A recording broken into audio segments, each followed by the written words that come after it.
Hello and welcome to this glorious occasion where we are here on Mini Terrain Domain to raise money for Game to Grow, a cause and a charity that is very near and dear to my heart. I've seen firsthand over the years the healing power of these games and the life-changing difference it can make in people's lives.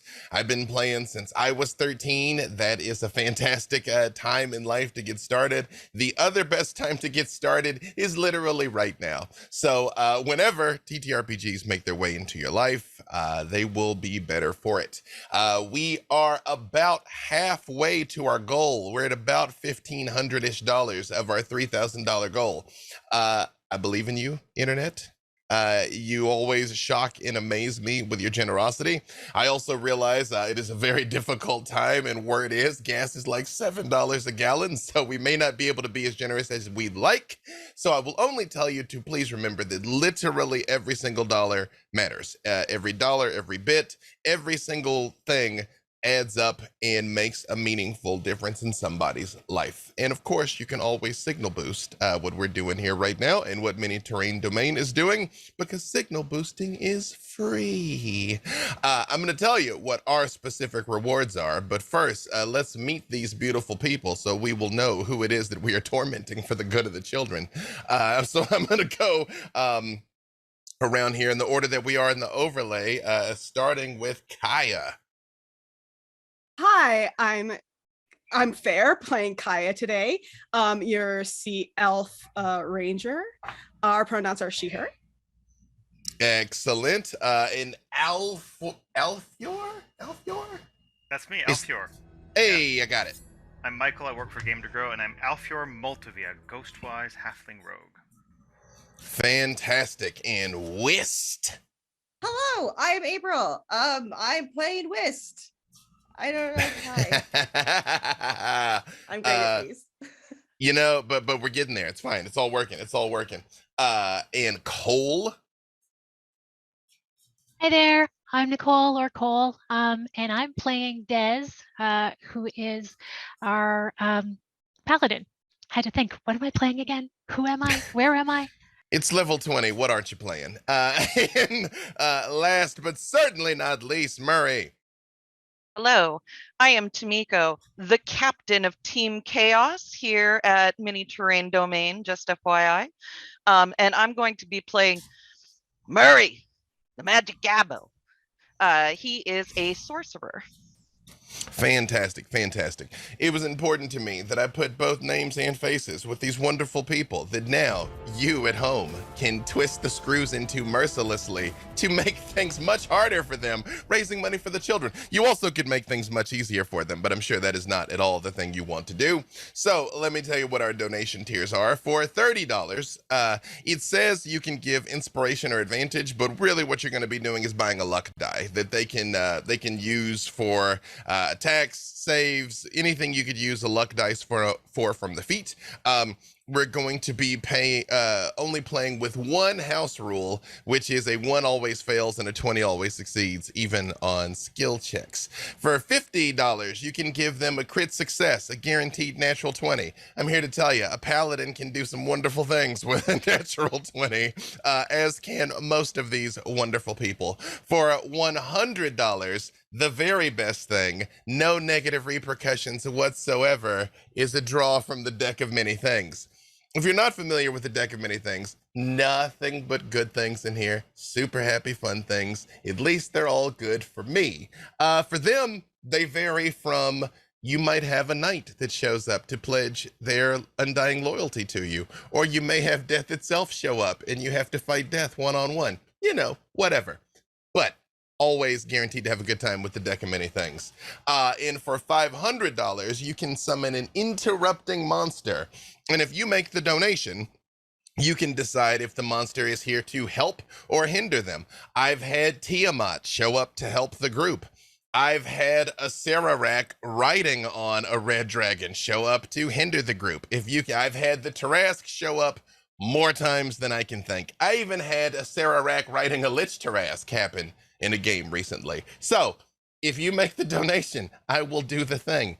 I will also say, just so we can sweeten the pot here a little bit. One of the things that has come up more than once, if we break the goal, if we break the $3,000 goal today, the donor, and remember this is charity, dear friends. Remember this is for the children. The donor can decide if they're all going to survive this here or not, if it's going to be a TPK or not. You can tell me. I've had it happen. I've had someone donate and was like, kill them all. And I did. I've also had people donate and be like, no, they're the sweetest babies. They must survive. And they did. So there you go. That's up to you. That is, I say, as sweet as we can make the pot. But as we go through this, there is always room to make it sweeter. Now, that being said, there's already 3 deck of mini draws that have been donated for here. But I don't want to start with them right now, because one of the things that you will find is things can go very quickly off the rails once the cards get involved. So let me set up at least a little bit, and then we'll let the hijinks ensue. But I guarantee you, we're keeping track of it here. I'm gonna say it out loud that we got 3 on deck for Cole, Fur, and April. How do you say it? Fur? Fair? Fur? Fair. I'm not gonna say it again because you're Kaya to me now. But also to the chat, I am a sweet baby. I'm just saying. She's a liar. She is a liar. Do not believe her. We will. You know what? Hang on. Let's just get down to this hard mode. Let's get down to it hard mode. Here's how we're gonna do it with the deck of mini draws. I'm a shuffle. You tell me when to stop. Then you tell me if you want me to cut or not, and that card's going to be yours. So let's get to it here, Kaya. I may or may not tell you what the card is right now, but let's at least draw it. So tell me when to stop shuffling. Okay, stop. Okay, cut or no cut? Cut. All right. Cut. Okay. I die instantly. Yeah, that's, there's not that. Actually, this is, I'm gonna tell you, it's a very good one. I'm gonna tell you, I'm gonna ask you a question privately, but I will say that it is a good one. Okay. All right, Des, tell me when to stop. Stop. Two up. Sorry, and cut or no cut? Cut. All right.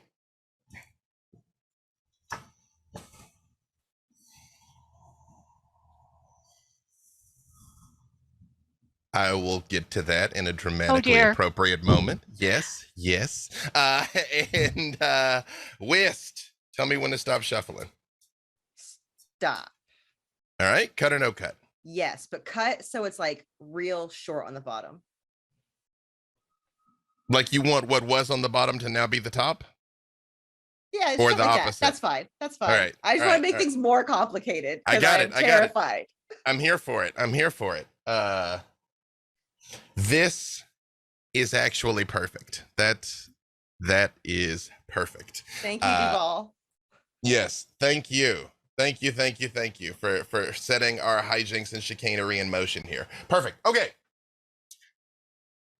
All of you, heroes, the call has been spread far and wide, inviting you to a place at the center of the universe, the grand city of Sigil, the city of doors.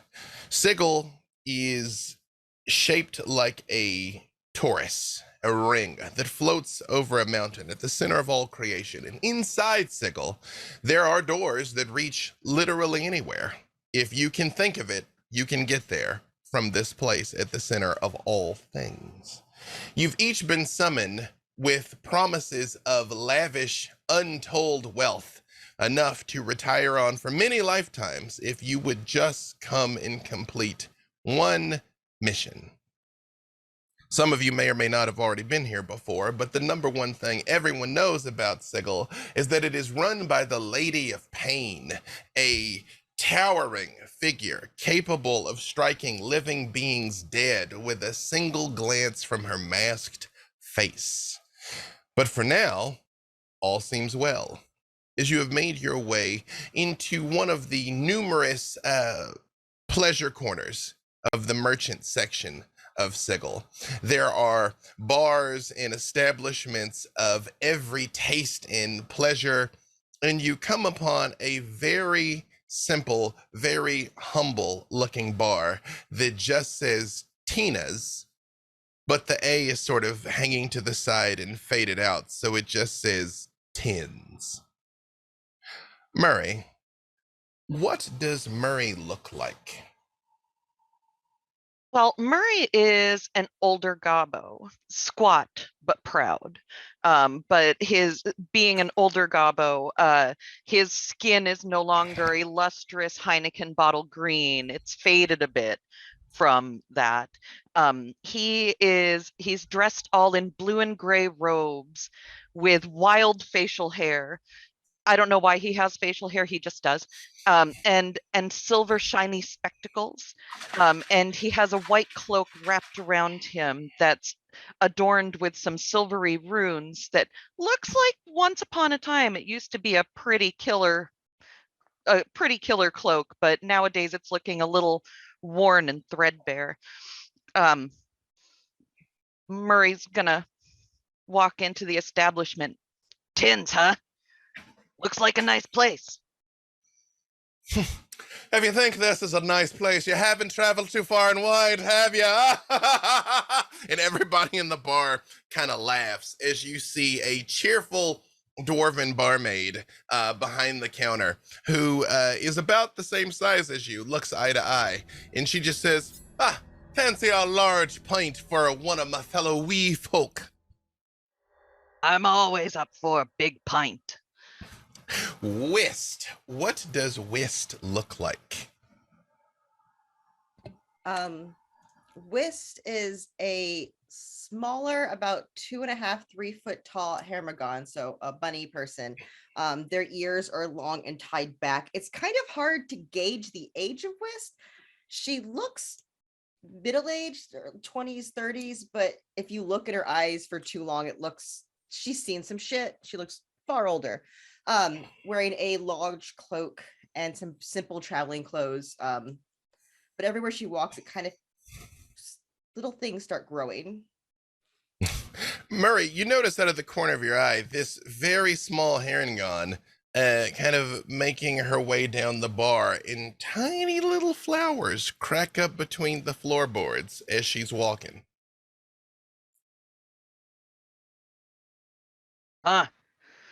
You got flowers following you. I'm not sure if you noticed or not. I like your ears. Oh, thank you. They seem to do that sometimes. She kind of waves off the perpetual druid craft coming off of her and continues into the bar. You see the dwarven barmaid looks over and she's like, "Oh, you're sprouting weeds through my flowers as you're walking by all through here. Come on now. I would offer you to take a seat here so I could at least look you eye to eye, but I'm afraid a bushel will spring out of it." Oh, I'm sorry about that. She climbs up the little stool, so she's standing up there. Look, it stopped. But I don't mean to be improper here, to assume what it is that you'd want to consume simply because you're a rabbit person. Tell me, what would you like to drink or eat? What would make your acquaintance? Your strongest liquor, actually. Just whatever you have that's the strongest. She says the strongest, everyone, and you all hear ooh, ow, kind of echoing through. And she's like, right, hang on. And you hear clattering and clanking, and she comes up with a pair of gloves and goggles and tongs. And she's like, "You're sure you want the strongest alcohol I got back here?" I seem to have made it. Yes, I do. And she looks at you, Murray, and she's like, "I've only just made your acquaintance, but are you the type that will follow her on this foolish errand, or the type that will lead everyone else in taking a wager on her fate?" I would probably be in the latter group because I'm of advanced age and my liver ain't what it used to be. I'm not taking such bold risks with heavy liquors. She turns and looks at you, and her eyes narrow, and she looks at the floor again and looks back at you, and she says, I put 10 gold on the Harangon and that she can take it. And you hear all over the bar, people are like, nah, 20 that she can't. Rah. Alfior, what does Alfior look like? Alfior is also in the shorter crew, so as a looking like an elderly gnome, maybe could pass for a merchant. Nothing silk, just some fine wools, maybe a hint of embroidery. And he's got a small kind of pink stone that he often plays with and fiddles with his fingers, just whistling casually as he steps into the bar. Are any of the flowers from Wist's druidic magic still on the ground? Since she did say she does away with them, I would say kind of when you turn the corner, you see her motion and they start to sort of wither just as quickly as they came up. If I can grab one, I would put it behind my ear, but if they're fading away too fast, then I'll just watch them fade. You know, give me a dex check. Let's see how spry of a gnome you are. Reach out with my mage hand. Mm-hmm. Oh, that's a nat 20. Easily. You a bouquet of them you managed to scoop and put there. Wist, what kind of flowers would be blooming behind Wist? Anything in particular? They're all woodland, so nothing big or bright or vibrant, just like low foil, like at the edge of the woods that you would see. Okay. Little pinks and blues and whites. Mm-hmm. Alfior, you come in as this, everybody's getting really into gambling on whether or not this Harangon can resist the strongest drink in the place. I'll put 30 gold down saying that she can handle it and just saddle up next to her and say, like, I think you've got this, but are you okay? Yes. You see, the barmaid says, small folk solidarity, hail and well met, traveler. Rest your weary feet here. Now, important question. Between Kaya and Dez, which one of you is most likely the kind of person that would have gotten here early or the kind of person that would get here very late? Des would be late. Oh, I'll be early. Okay, unless Kaya definitely. No, Okay. I don't. I think Kaya shows up when she feels like showing up, and whether or not that's late or early is dependent upon the other party. Perfect. What does Dez look like? Des stalks in on stilettos and like really big dragon skin looking boots, and she is very tall. She's a tiefling, and I love what you've done with the place. Dez, as you walk in, you also see the scene as described, but you see something that the others don't. Sitting against the wall, you see a woman with a hood pulled down.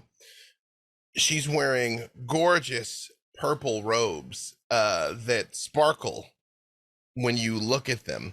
But as you look past, what you can see of her face actually looks like it's made out of star stuff.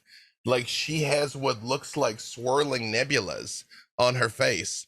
And she gives you the smallest smile and just says, Oh my. And she stalks over there and stands in front of the woman, kind of looks at the chair like, do I sit? What does one do? you see she just kind of holds her hand up and the chair slides backwards. Give me a perception check, Dez.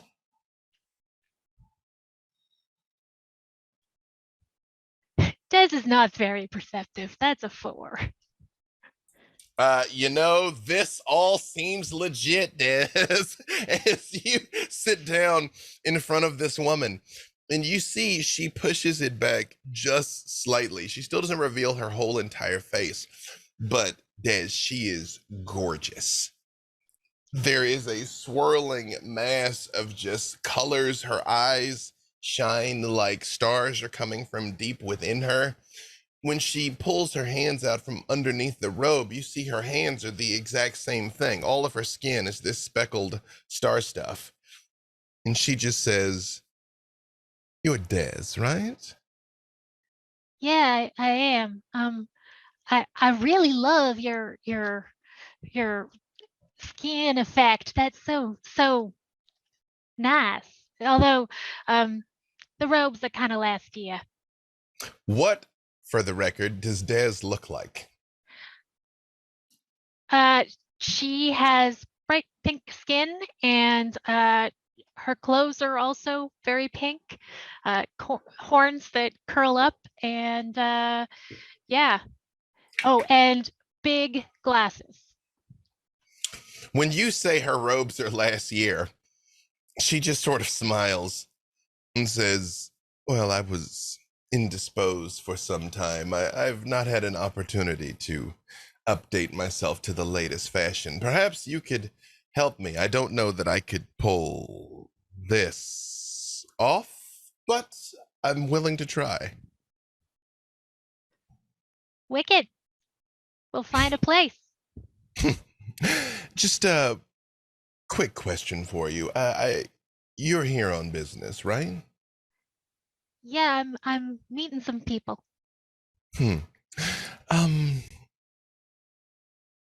I realize we've just met, but I feel like we're old friends. I get that a lot. Well, you're very unmistakable, very striking, and difficult to forget. Believe me, I know what both a blessing and a curse that can be like, hence the, you know. I was just wondering,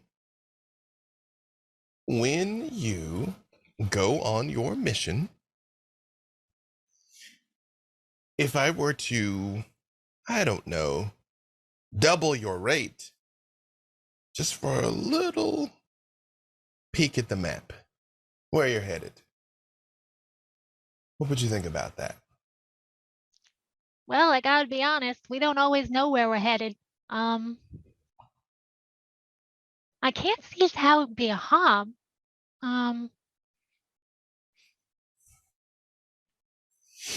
Now, I am allowed to tell my fellow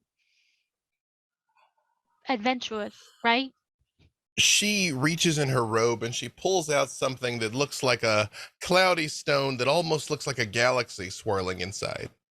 And she just says, well, you could if you like, but I don't know. They might frown upon you trading information. They also might want a cut of your fee if you feel that generous. And she just puts the stone on the table in front of you. It's all the same to me. Now, does she know how much, like, is this an expensive looking stone? I guess is what I'm asking. You've never Or seen is anything this the like it. fee? When she puts it down, she just says, you can call me with that.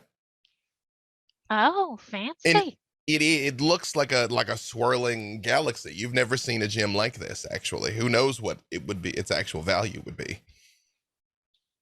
Well, she picks it up, puts it somewhere for safekeeping. Oh, yeah, we will definitely be in touch. Excellent. I think this chapter of our story is done. Oh, look at that. What? And when you turn, she is gone.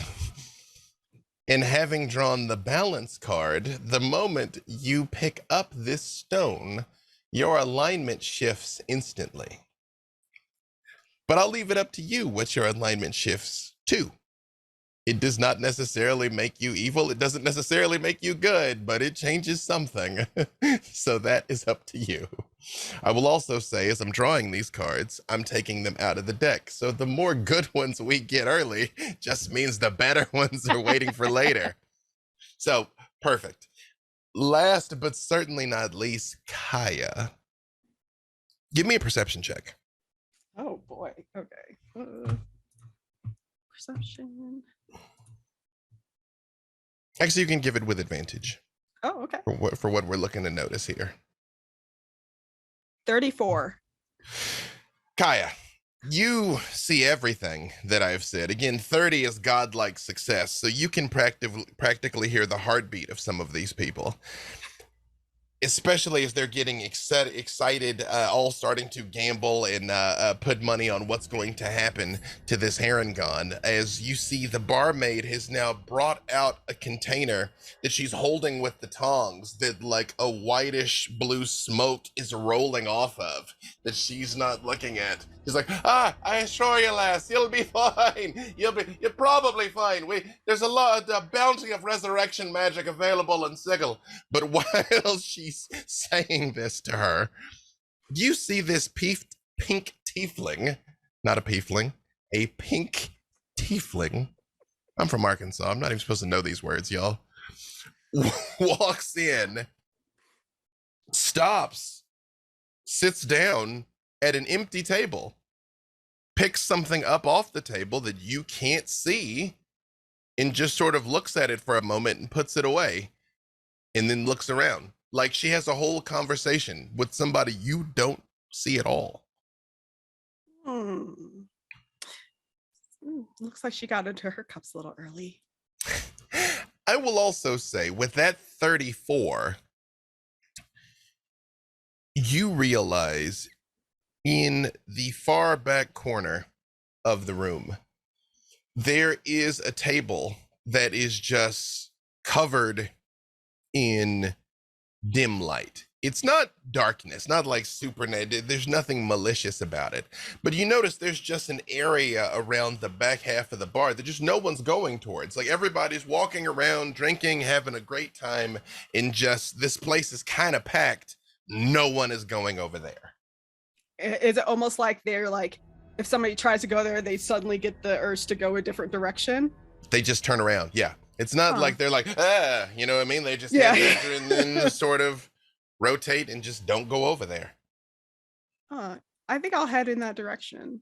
I'll watch the Raygun get this spicy drink.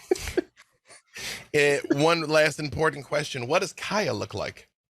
Oh, Kaya is a sea elf. She has deep dark skin that looks a little blue, bright blue hair, light like aqua eyes, like 5'7", wearing just leathers, high leather boots with a longbow on her back.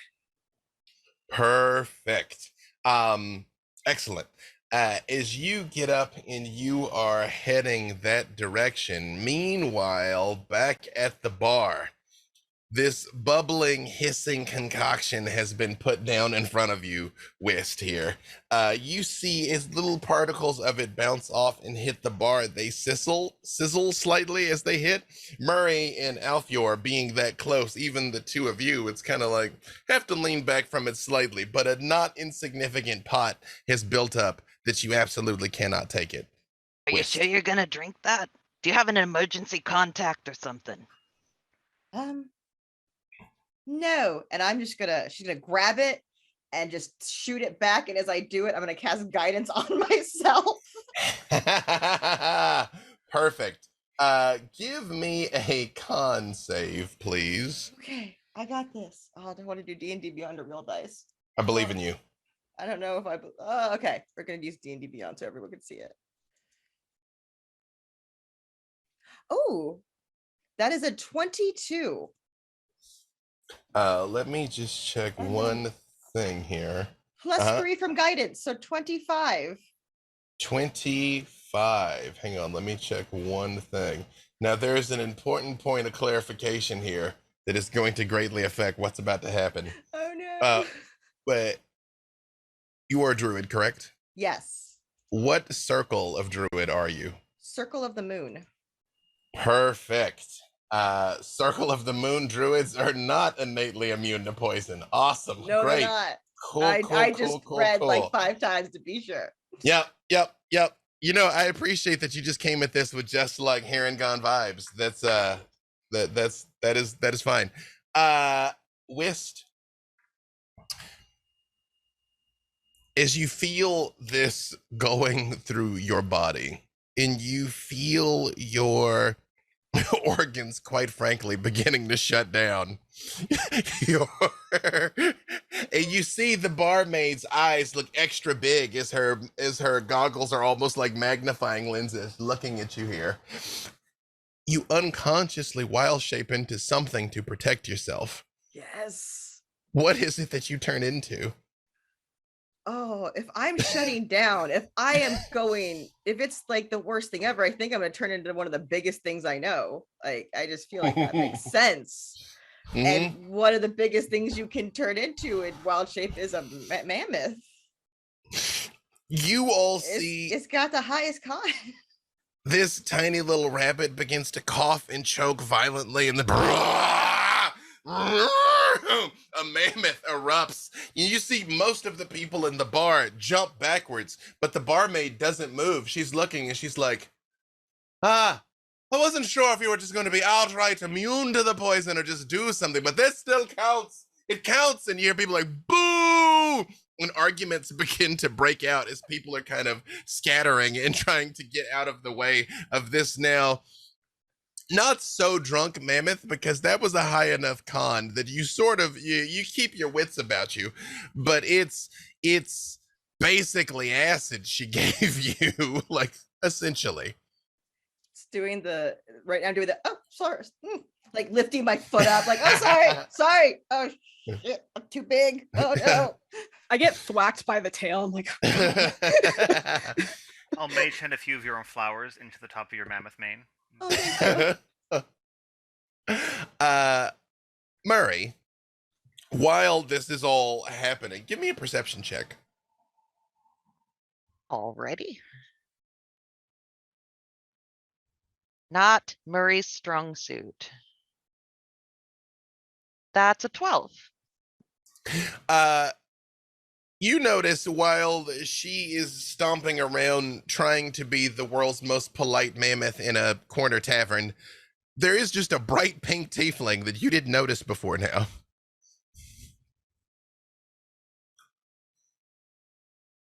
Oh. The tiefling's kind of on the other side of the bar, right? It wasn't kind of on the other side of the mammoth, really. Now, Okay. Murray's going to try his best to he's going to try to like navigate underneath the mammoth to get to the other side of the bar. Sorry. I don't know if any of y'all play Elden Ring, but I imagine it's probably like the temples there. I'm trying real hard not to step on you, but it's making it lady, worse. nope. And like, Look out! Hey, whoa! Mhm. Watch the rope. Okay. Murray will make his way over there and be like, "Oh, it got real crowded on that side real fast. Hey, how you doing?" To the pink tiefling. You are muted, ma'am. Oh, I am? No, no, Nope, Des. I no. am. Okay. Hi, how are you? What's going on with the mammoth? So there was this bet, right? And the Herringen drank like some sizzling liquor thing. I don't know. And Typical. and then just poof, turned into giant mammoth, like right there. And suddenly there was nowhere to move. So I came over here, stand with y'all. They can never hold their liquor.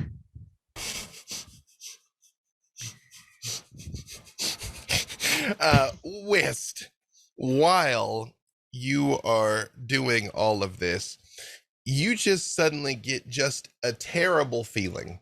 You, as not just a druid, as an archdruid, have just kind of an intrinsic sense of the natural order of things, the flow of things, even though this is a very metropolitan place, except for the sort of the pre-planned botanical gardens in park areas of Sigil. I mean, this is by no means a wild place, and yet there's something here that should not be, that just does not belong. can I tell from like what direction it is? Or is it just everywhere? You realize it's all over the floor. I think there's gonna be a sudden like as I go from like as a mammoth to like a very small creature. I think I'm gonna go from to like a cat Just Mhm. or wait, whichever. The cat has better senses, Mhm. and just kind of like sniff around for a minute and see what's going on. When you shrink back down, you see the barmaid looks over and she's like, I'm going to give you your share of the winnings, of course, but now I must take out of it what it's going to cost for repairs. I did not anticipate anyone was going to hit their head on the rafters tonight again. As you Almost like a down, little kitty shrug. Uh, Yeah. give me a perception check with advantage. Okay, perception. My natural perception is 26. Just in case that helps me for Well, anything. it's going to be that much better as a kita. Well, that was a 6 and a 4. This again is it's so alien. It takes you a second, but you realize it. Along the base of the bar, there's worms crawling. And as you look out across the floor, they're kind of everywhere. They're small, they're like mealworm size, and this is a bar. It's fairly dimly lit. No one notices. Even people are stepping on some of them, and they don't seem to be reacting. But there's like a thin layer of these worms, and they are just wrong. Whist. Everything in you is like, no, not that. I'm gonna pop back into bunny form, but like immediately hop onto a bar stool and just look at. I'm assuming anyone who's looking at me, just like. Have you seen the floor? I would say, Alfior, you would be the closest, as Murray has gone to talk to Dez and Kaya is across the room investigating that other part. So, Alfior, you'd be right there. Right, I'd say, Whist, good job. Also, I'm confused. Also, what's up with the floor now? Did you break the floor? No, but there are weird worms, and it's like a. Also, there's some significant cracks in the floor now, actually. Yeah, right. Yeah, but over there might be some cracks. It does not have a weight limit in this bar, but the floor is. That's not me. That is Alfior, very weird. You can give me perception with advantage, Alfior. Okie doke. That is a 1 and a 17. I'll choose a 17. So that is 27. More than enough. When she points it out to you, you see it too. They're grayish white. They just look very sickly and gross. And they are just kind of everywhere once she points it out to you. I try to grab one with Mage Hand just to investigate it, because Whist's a druid. Like, do we know what these are? Like, what is this? As you go to pick one up,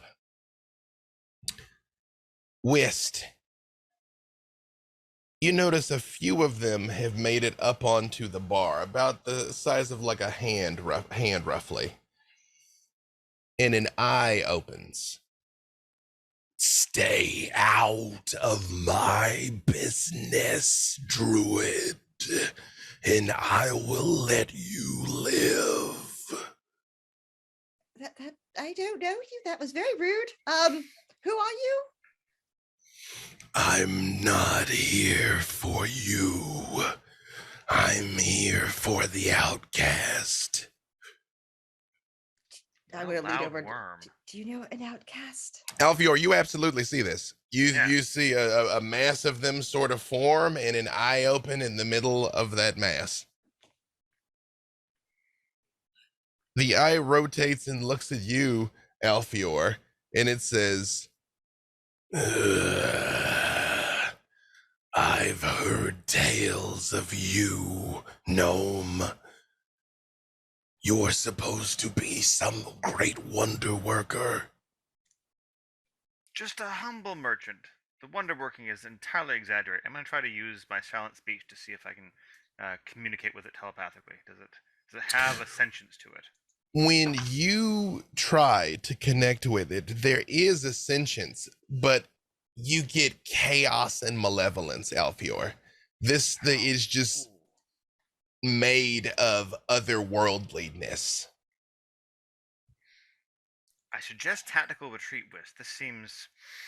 These worms seem like serious business. Also, they're getting in your drink. Who's the outcast?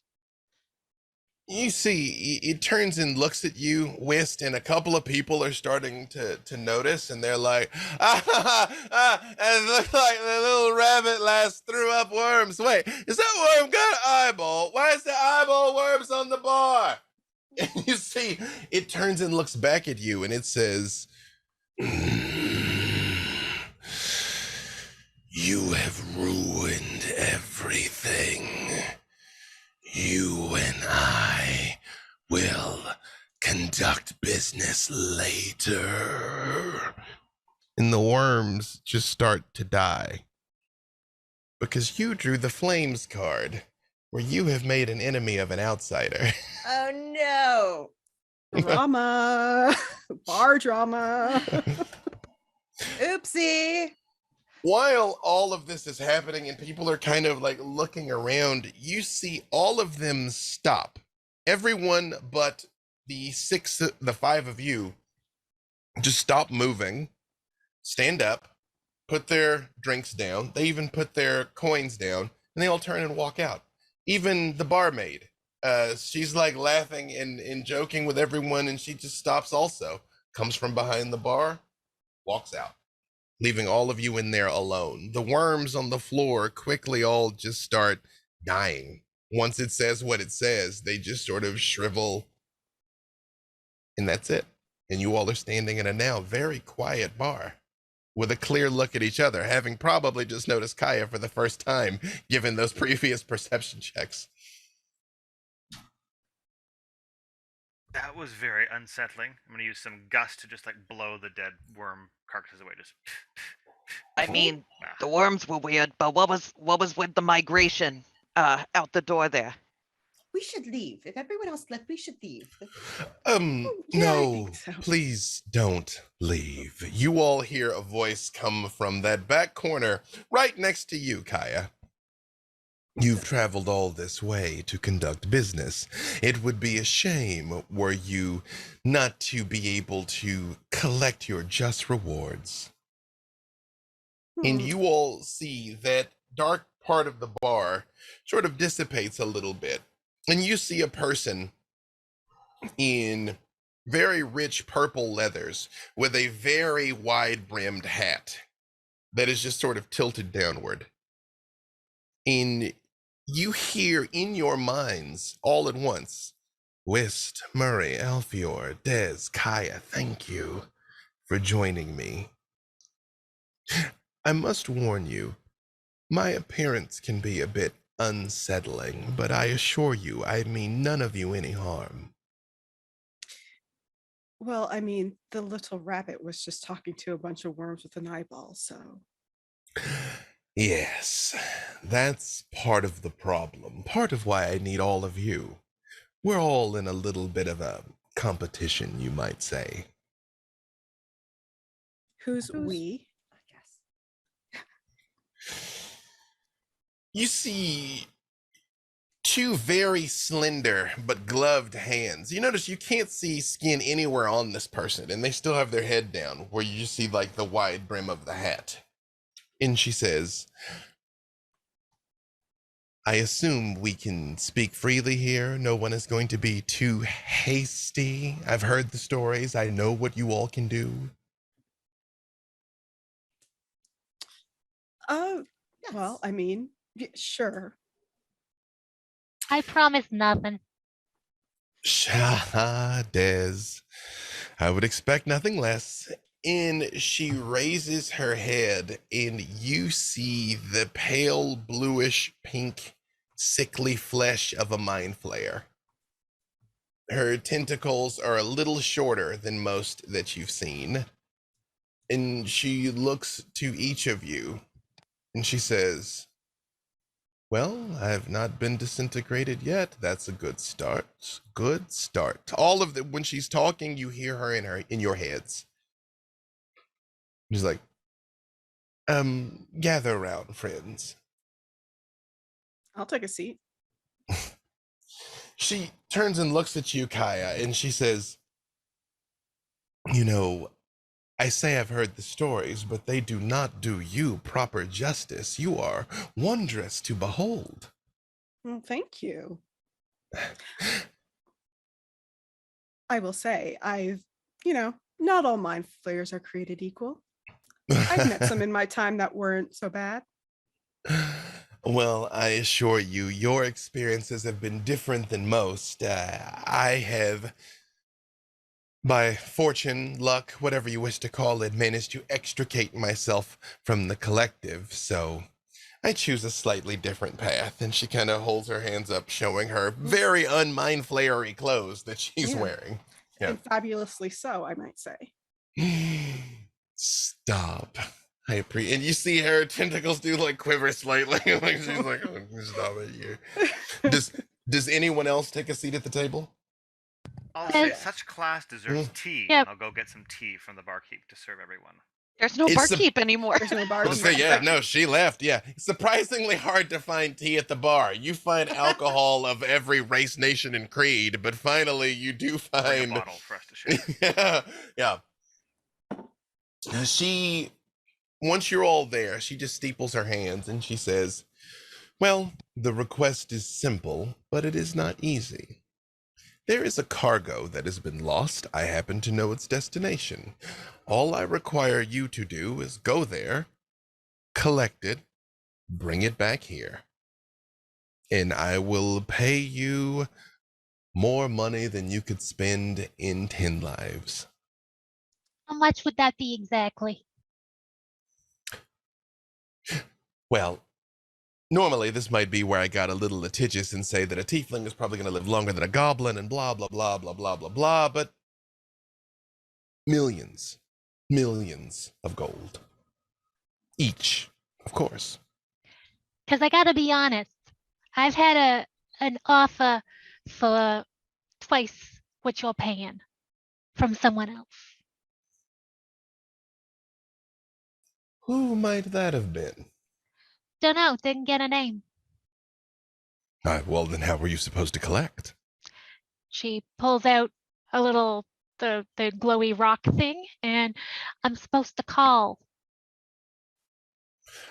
All of you give me Arcana checks. Alfior, you can roll with advantage.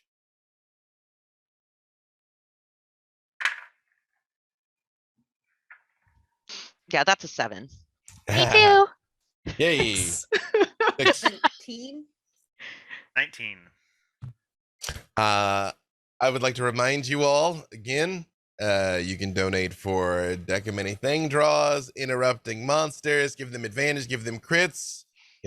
I assure you they're going to need your help. But maybe you want to help me, because I need help too. Everybody's always like, oh, give crits to the players. There's like 5 of them.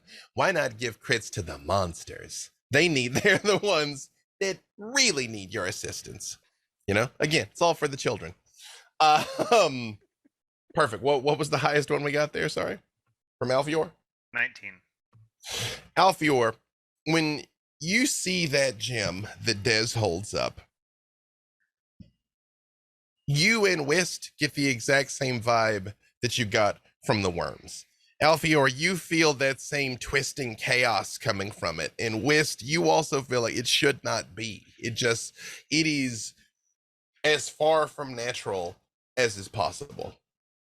It just shouldn't exist. That's Share that to the party, yeah. That's deeply yes, that's unsettling. not okay. You see the mind flayer looks at it and she says, yes, star spawn. They're from far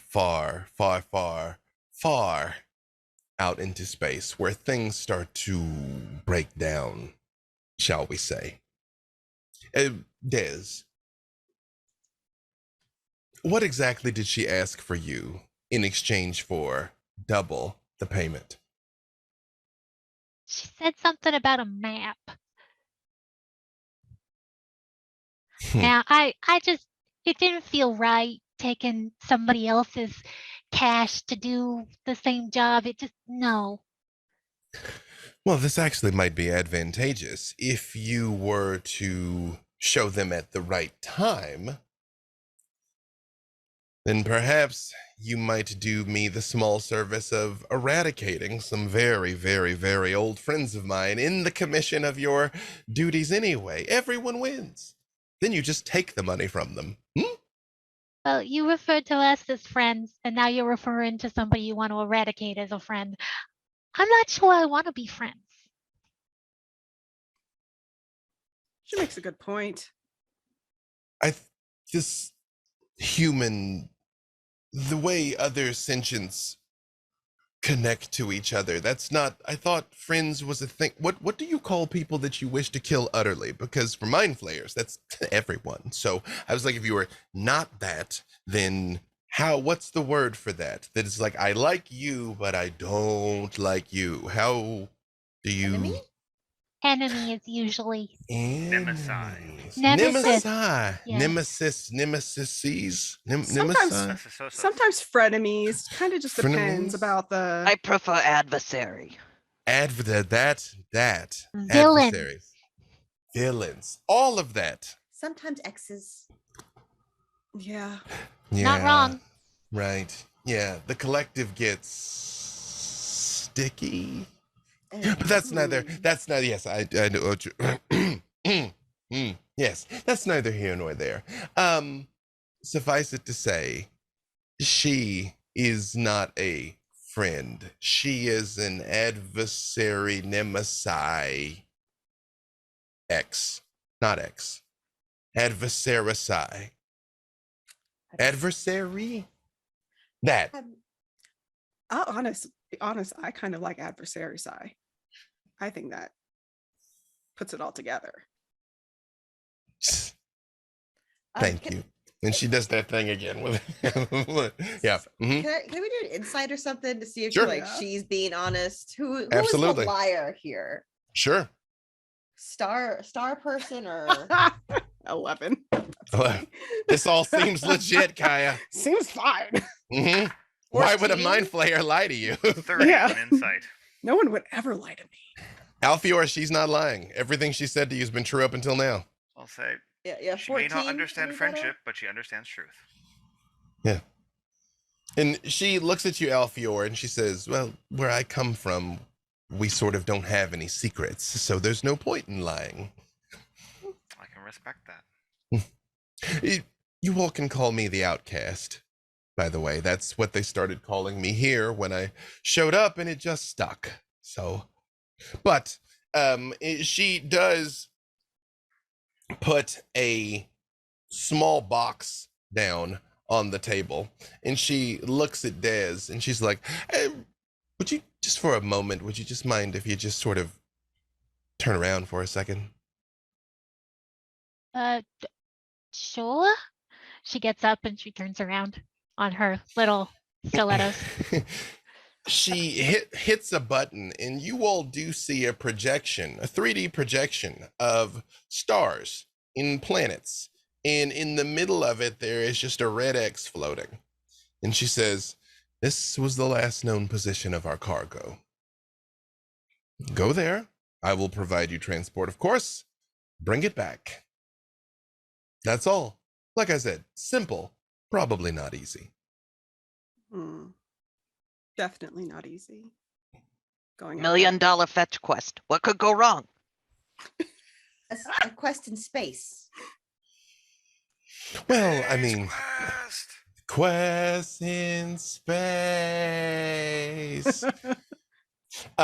She reaches and pushes a button, and it goes off. You comes back to this box, and she's like, oh, Des, you can.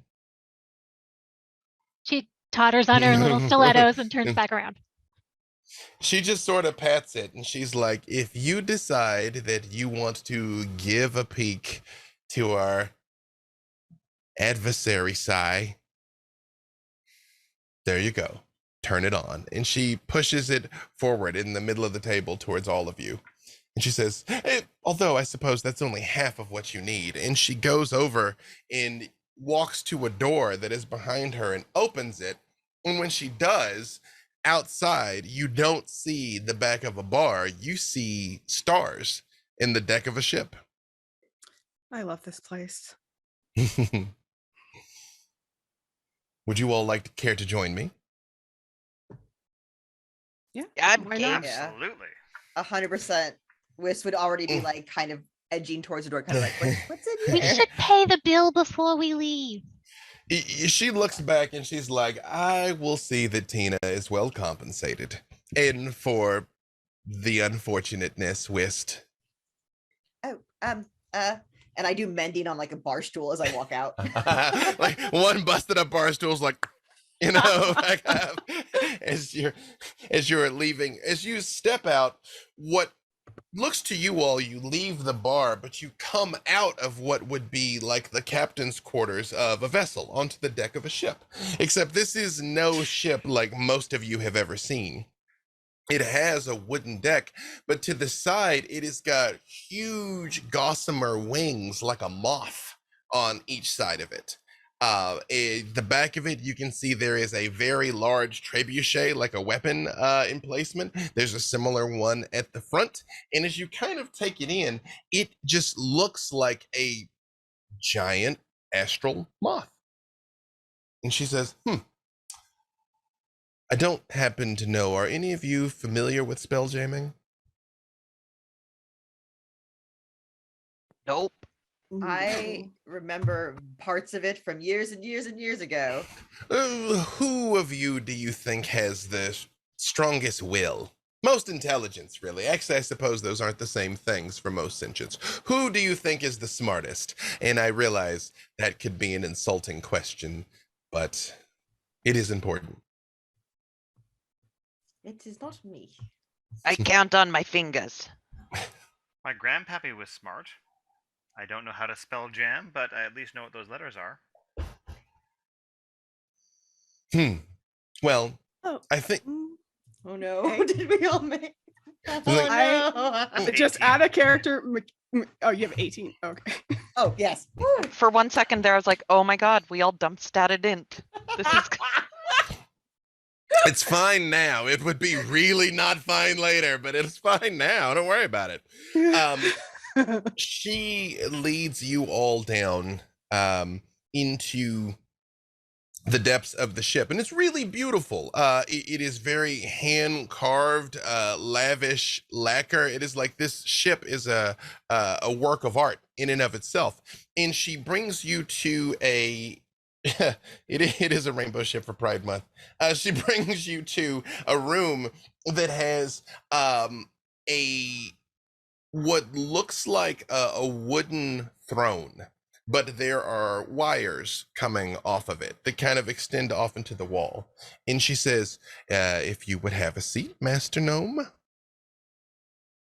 Thank you. You're being so polite. I certainly will. I'll kind of look and see if there's anything sharp poking out as I carefully sit down.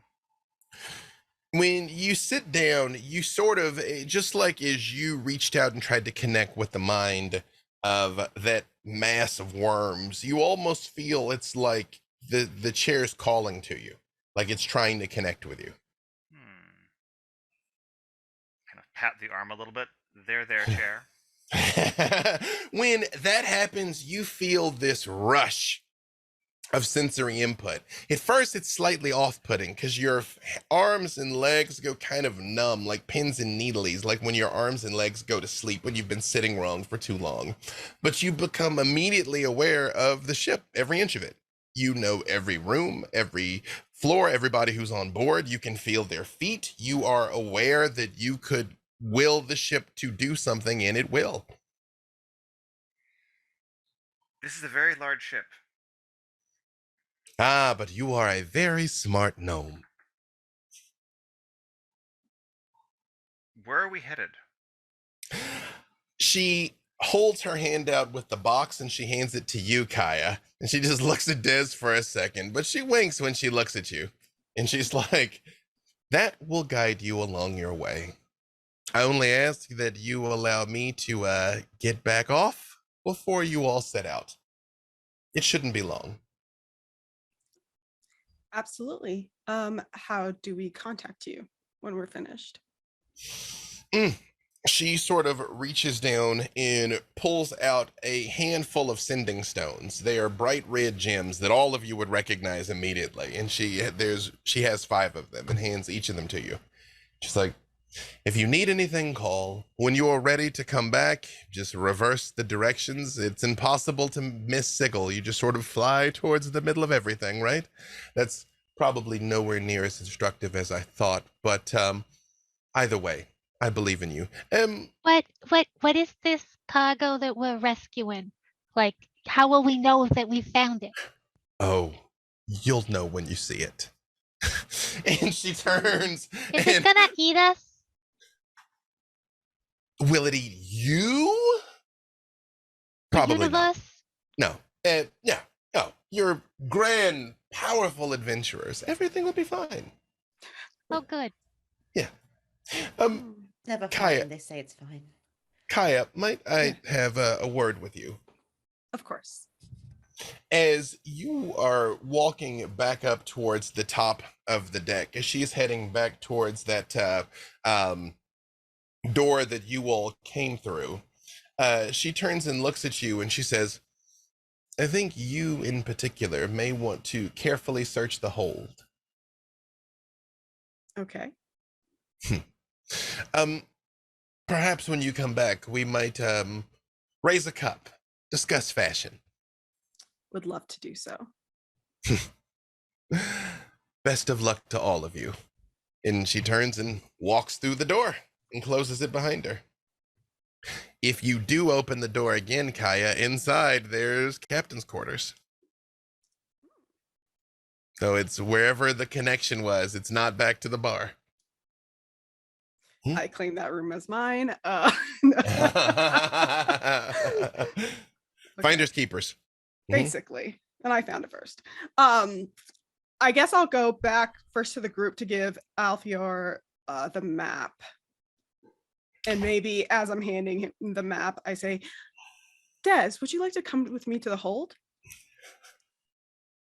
Are you gonna kill me down there? Do you want to be killed down there? As opposed to being killed where? I don't know. You brought it up. I don't. Let's just go investigate the rest of this ship. Yeah. We'll have the PA come on and say, don't kill each other yet. So not Alfier, but like the As You are they go to walk away, I'm going to give Kaya guidance. Thank you. perfect. Alfior, if it is your intent to take the ship out, you find it does just that. It is just even when you think for a moment that of which way you want to go, the ship pulls back from its dock at the edge of Sigil and turns and flies past the mountain, past the blue sky, further and further out until you all see stars and colors, planets floating, swirling masses of color in heavenly bodies, comets, nebula, and all manner of things. But they start to go faster and faster and faster until they are nothing but streaks of light, and you all take off spelljamming into wild space. Meanwhile, down in the hold, oh, sorry, another important thing has come up. We have a deck of mini draw for the pilot of the ship. So pending how this goes, this could be great. This could be fantastic, actually. I'm like, let's resolve this before we go into the hold. Tell me when to stop shuffling here. And stop. Okay. Cut or no cut? No cut.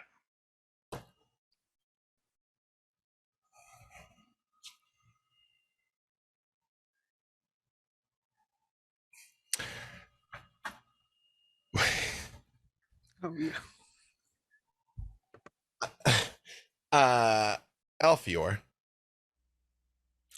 while you are flying this ship out here, it's interesting. You find it is this is an astonishing sensation. Again, it is like your body is almost a detached memory from you as you are flying through wild space, literally hundreds of millions of miles per hour. The more you will it, the faster you start to go, until you hear a voice ring in your ears. Alfior. Hello. Why are we using this voice? Mockery. You all never disappoint. Listen. Turn back, or I will personally turn you into a footstool. What happens if we go forward?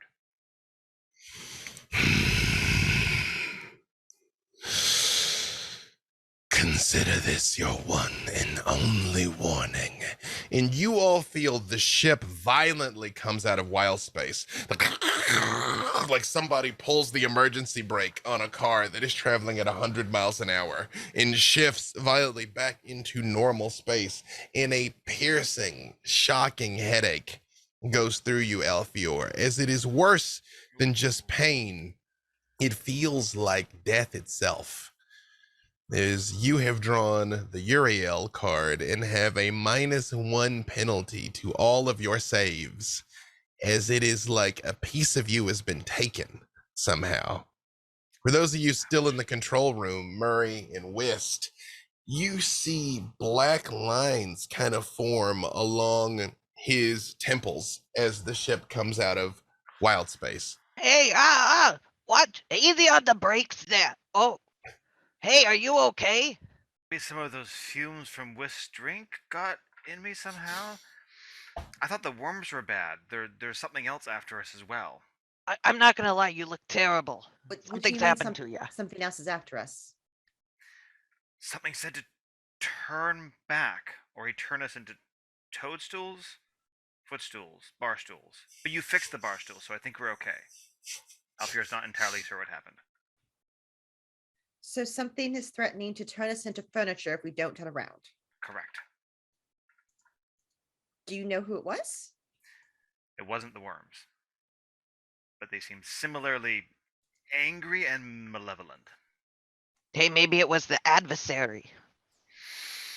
That's true. I still think we should press forward, but Well, the danger seems to have ratcheted up. if you feel comfortable continuing to go, then we can, by all means, continue.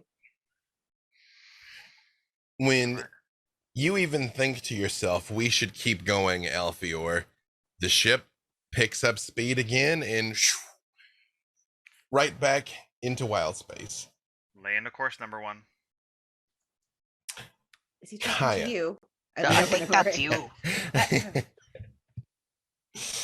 Kaya, as you are making your way down into the depths here, with Dez clicking along next to you, you get down into the hold, and the hold seems largely empty, but you hear what sounds like water flowing, even though you don't see anything. That doesn't sound good. Maybe we shouldn't have let him drive, because clearly something happened to this ship when he slammed on the brakes like that. Well, is there supposed to be water inside the ship? Maybe somebody's got one of those fountains, like you can have on your desk. Maybe. It does sound just sort of like an odd trickle that is coming along. When Kaya, give me a nature check. Okay. A little guidance too. You sure can if you like. You can give me nature or survival. I feel like survival's more your jam. Let's see. They are survival. That's 24. As you're looking around here, you're starting to realize that this ship, although it is a physical ship, it's wooden. You can knock on it. Like so many things, especially someone in your line of work realizes, it exists in many planes of existence all at once, and all the other planes may not be the same. And you realize what you're hearing is probably something that is happening in a nearby plane, like the ethereal plane or the astral plane or something like that. Okay. It's the water's on this ship, but also not on the ship, you know? Like, No, I mean, don't. we're in the astral plane, so there's several different, just dimensions sort of layered next to each other, and we're kind of just existing in all those at the same time. Kind of. Okay, I take your Yeah. word on it. Have you ever been planes hopping before? It's really fun. Nope. Never been planes. No, never been much for planes. You Yeah, the coffee's pretty stale on them. I agree. that is true. You as a horizon walker, you have the ability that you can enter the ethereal plane whenever you like. Well, not whenever you like, but you can. It's a thing you can do a couple of times. Yeah. Right. Mhm. I will do so. When you, what does it look like when you become ethereal? It's Dez is standing there watching you. It's sort of just like I go translucent, like suddenly you can see the rest of the hole through me as I sort of just slowly fade out of existence from your line of sight, but there's probably still like an outline where I used to be, almost like yeah. When you switch over into the ethereal plane, this what looks like just a cargo hold in the prime material plane actually looks like a really lavish fountain. You see there are statues and carvings that all look like a huge man holding a sledgehammer with what looks like volcanoes going off next to him. And at the feet of one of these statues, you see a gleaming, sparkling bident, which is like a trident, but it's got 2 barbs instead of 3. Ooh. I look around to make sure nobody's watching. I just, Looks like you're the only one here. Huh. I mean, if nobody's here to claim this, it might as well be mine. You pick it up, you feel what feels like a rush of just very pleasant, cool water go through you. It reminds you of when you were growing up and you were just a girl swimming just for fun. Because you have drawn the key card, which gives you a magical item. Ooh. And you have gained Dekela, the Bident of Thassa, a magical aquatic item. Oh, I love this for me. Mm-hmm. As you transition back into the prime material, she reappears holding this large Bident. What do you got there? Where did you get that? I'm so confused. Oh, well, one of the planes that this ship is in, I believe, is the elemental chaos, the plane of water specifically, and this was just kind of sitting there. So You took somebody's thing? Nobody was there. Dude, that's not right. You don't take people's stuff. It's called stealing. I know what stealing means. Yeah, well, apparently you don't, because you stole something. Or maybe I do and I just don't care. That's just wrong on so many levels. Well, on this level, it's right, because we're on a different plane. That doesn't mean that morally we're in a different space. It's true. And she continues to sort of investigate, spins on her little stiletto and storms off. We're on the plane of no take backsies here. Yeah. As you all come flying again, incomprehensibly fast, you are actually, Wist, give me either perception or nature.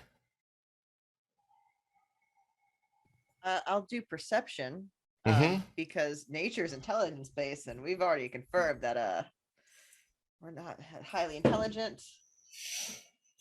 That was a 2. I appreciate that you're a druid with a 2 in nature. I love it. 11. Mm. 13 perception. The cat's coming to intervene. The cat's like, yeah, like you're embarrassing us on the internet right now. What is this? You know? He heard the sound of dice and decided it's hers now. It's true. I mean, that's not how it works. Is you all are careening through space here with, just like you felt that feeling of something that should not be, you get almost the opposite. You get just like a swelling of life and nature and beauty. Even though you're careening through space so fast that it's like something's nearby. This is lovely. Do you feel that? Turning to Murray. I'm a little bit chilly, but that's about it. Okay. And I'm just gonna kind of start. Is it in the room or is it like a direction? Yes, outside. Like, you know, the ship is near something. I'm going towards it. Alfior, soon after Whist says this, because you can hear her, you're still aware of your surroundings even while you're spell jamming. You're also aware that there's something large that you are approaching, very much in the vicinity of where the map said you were supposed to go. Slow down and approach it gently, see if we can get a nice high orbit going around it. When you come out of wild space and everything forms up around you again, Whist, as you're coming out onto the deck, Murray, are you going with Whist or are you staying below with Alfior? Alfior doesn't need our help. I'll go above with Whist. You see in front of you a absolutely titanic whale swimming through space. It has 3 glowing white eyes on each side, and it is so big that on its back, it actually has what looks like a forest growing on it of plants and things. And across that forest, there is a black swath that has been cut into it, like something crashed into this and just like dragged across. Both of you give me perception checks.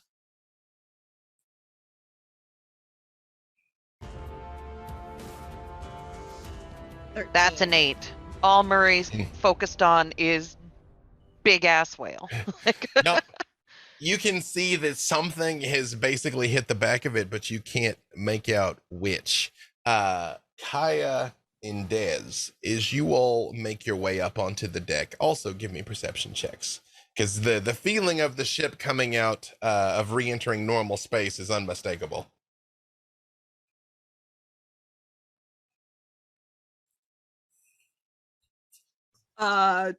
23. 23. And Dez? Perception from Dez? That's you, Cole. Oh, yeah, I'm sorry. Totally not used to this name. Perception. She's not going to do very well. She might. You never know. Yeah. 16. Better than I thought. 16. You also just sort of see this scar across the forest on the back of this whale, which is a sight in and of itself. Kaya, you can see that right at the edge of this burn, there is what looks like a galleon, normally a seagoing vessel with 3 sails, but it is laying on its side, like wrecked into the back of this thing. Like it is hit and just busted through the forest and is laying there. Do you suppose that's our target? When she poses this question, there is a shock of magical energy exploding as we have a deck of mini draw for Murray. So, Murray, tell me, say when, Murray. Okay, when? Oh, and cut or no cut? No cut. No cut. I will save this one for a dramatically appropriate moment. And What have you done? What have you done, chat? Gonna put that one over there to the side. As Kaya, right when you say, is that the target? you all hear what sounds like a rending, just a ripping of space itself. It's just off the port side.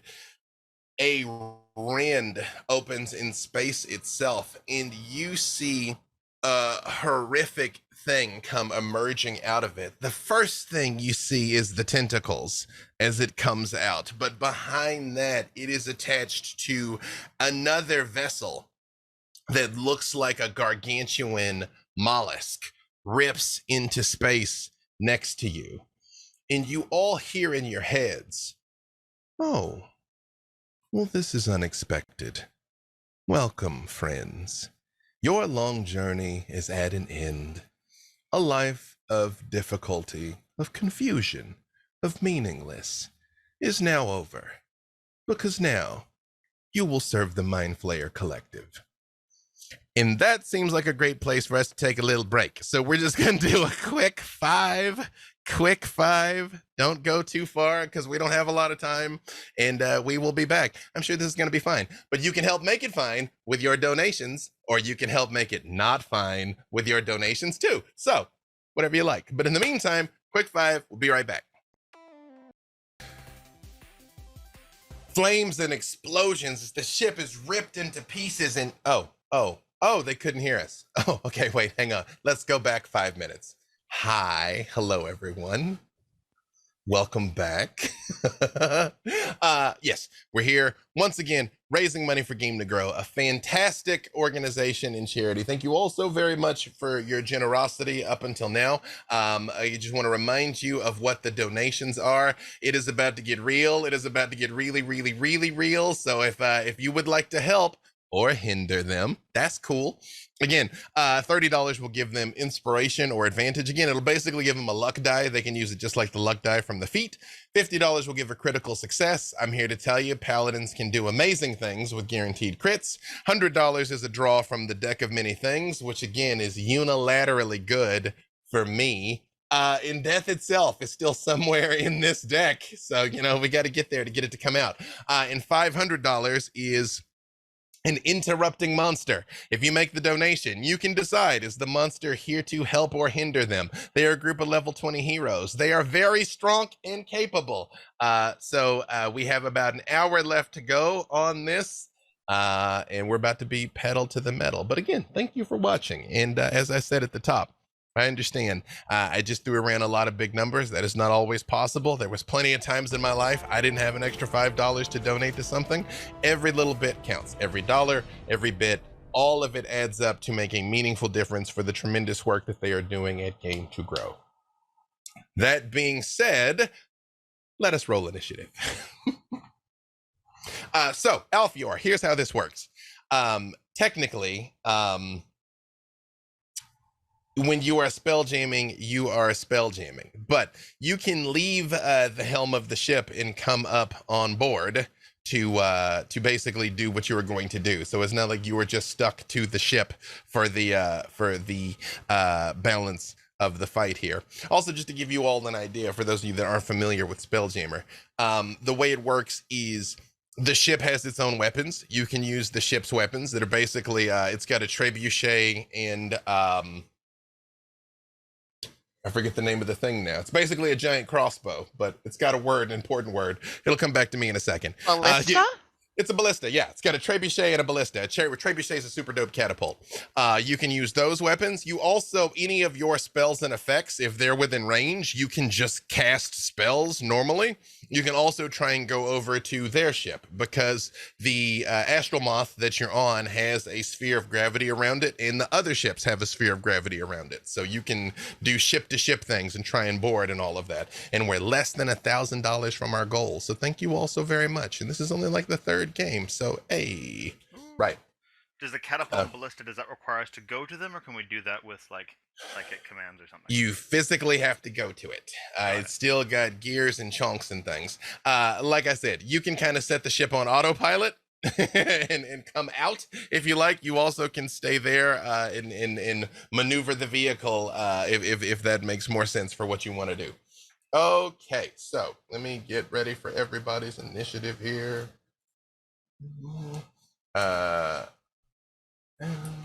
Alfior, initiative. 10. 10. You're a very careful gnome. Whist, 22. 22. Murray? 17. Murray, we also have a crit donation for Murray, so you have a natural 20 in your back pocket there to use as you will. Des? 14. 14. And last but certainly not least, Kaya. 18. 18. And let me see where your adversaries are going. Perfect.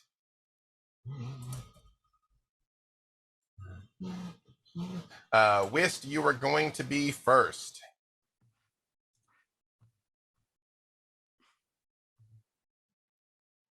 Okay, cool. I love that I am going first. So how far is the other ship from us? They are about 30 feet away. Cool, they're 30 feet away. And are there people on their deck? Give me a perception check. 14. As it has come out and you hear this in your mind, basically saying like your lives are basically your lives of confusion are at an end as you will serve the mind flayers. You see on the deck two Gith and Gith are not the same thing, which sucks. Gith are hippo people. You see two very large, rotund individuals, both of which holding rifles, but their faces are completely blank. Like they're just staring at nothing, standing on the deck of this ship with the rifles. Up higher up, in through the windows of the vessel, you can see two mind flayers. These are the mind flayers you're used to, that all of you have encountered in your travels. They're wearing long robes, long tentacles, just looking outwards at everything that is happening as it is flying past you. And there is, of course, the Kindori, which is the space whale, is at about 120 feet further ahead, which is ultimately your destination with the wrecked galleon on the back of it. So, cool. We want to take out these people. Oh my. Okay, cool. Let's... It's level 20. You got a lot of options. Yeah, I know. level 20. You know what? Let's start this off fun. So I can see the two mind flayers in the ship window. You can. And is it less than 150 feet from me? It's about 30 feet. Yep. I'm going to cast Firestorm in that room. Wait, somebody just said happy birthday. Is it your birthday today? My birthday's tomorrow, so donate today to help us. Donate today! Yay! Hey, so you got another deck of mini draw. Here will be my gift to you. I won't promise you won't get killed, but if you do die, you'll die a warrior's death. I promise a G death. Look, as long as it's a cool death, I approve all deaths of my characters. You know what? Before you, if it happens, it'll be for the kids. You know? Yeah, for the kids. Kill me for the kids. It's fine. You have a deck of mini draw, ma'am, so you haven't even said what you're going to do yet, so this is probably perfect. Tell me when to stop shuffling. Stop. Okay, cut or no cut? Let's not cut this time. Perfect. Oh, no. Okay. Honestly, no.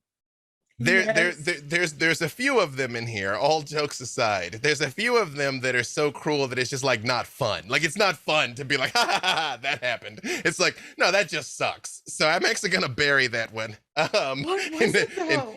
That's not important. And draw again. Yeah. Again, some of them are just like, that's just not all right. Probably the one where you get trapped in a gym. Believe it or not, I probably would do the trapped in a gym one if that were to happen. All right, say when. Stop. All right, cut or no cut? Cut this time. All right.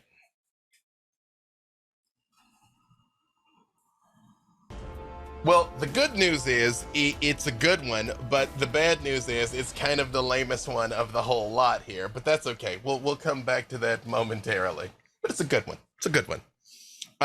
Perfect. So what would you like to do, Wiz? I am going to, because this 10, it's up at 10 cubes range.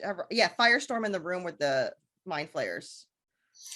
Also, Wist, you have been granted a natural 20 here from the birthday fairy. So again, thank you all so much. Thank And you. you know, the joy of this is you guys continue stacking up advantages for her. I just have to keep stacking up obstacles. So everybody wins. I will be unstoppable with your help. Yeah, it's true. Is it a? It's I a was about to. dexterity save. I was gonna say what do they need to beat, but I rolled a 6 and they're not very spry. So I'm gonna say 19. they don't make that. So what is it that you were gonna do to these poor squiddy faced babies? 7d10 of fire damage, and I rolled 51. 51 points of fire damage. You see as this goes off there, their skin is already at the best of times has a glimmering, oozing consistency of like chicken fat that sort of quivers and bubbles all the time. And as the explosion goes off, you see they both scream this horrifying noise, and the whole ship kind of jolts as the flames go off. They're not quite dead, but they are grievously wounded. Awesome. Anything else from Wist? Yeah, bonus action. I'm gonna wild shape. We can turn into. I can do that, and I'm going Mammoth. straight back into mammoth mode. You haven't moved yet, so are you trying to go over there, or are you staying mammoth here on the deck of this ship? I'm gonna go mammoth, and I'm gonna run to the edge of the. So if anything tries to come to our end, our ship, I'm like Perfect. right there. Perfect. Excellent. All right. When you do this, Des, you hear in your head, "Hi, Des. Me again." This is the first voice that I heard. Okay. You saw Yes. this Yeah, starry the woman. swirly, But yes. Quick check-in. Were you going to give me that peek at the map? They haven't shown me the map. You know, I'm very, very, very crafty. If you'll just let me, I'll even know where you are, and that's enough. That seems really uncomfortable.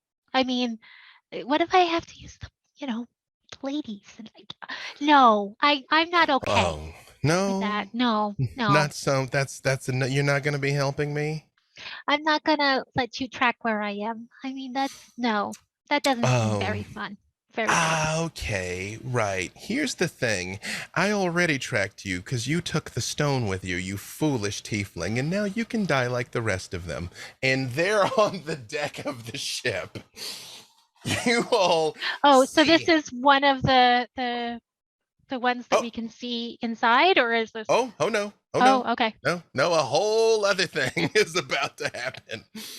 You have the Mind Flayer Nautiloid, now actively on fire, as Wist has dealt them a grievous injury here, is sort of starting to list slightly, but they're not quite defeated. On the far end of the deck, the other side, you all see space sort of ripples and blurs for a second, and you see two individuals standing there. You see a robed figure with a white ivory mask, like an expressionless face on them, standing there. And you all see for the first time the woman as described to Des earlier. She's gorgeous. It's like she is made out of star stuff. She is covered in swirling stars in nebula. In her face is breathtaking. But now you see across her abdomen, a huge toothy mouth opens up right in her midsection. And you see the robed person looks at you, Wist, and says, I told you I would have my business with you later, and that is now. And he holds his hand out. Oh, Helps if you spell things correctly here.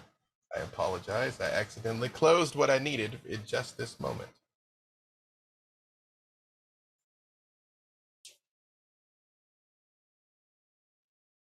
All of you, actually not you yet, Alfior, because we haven't gotten to your turn and you didn't say you were coming up on the deck just yet. Everybody else, give me a deck save. Remember, if you're within 30 feet of me, you get, I think, wait, let me double check that before I commit to it. No, again, it's level 20. A lot's happening. It's okay. Never mind. You can't be asleep. That's all I gotcha. Sorry. Can't be, yeah. Does anybody else have auras? We got at least one paladin here, so the auras that affect things, like, again, you guys got a lot.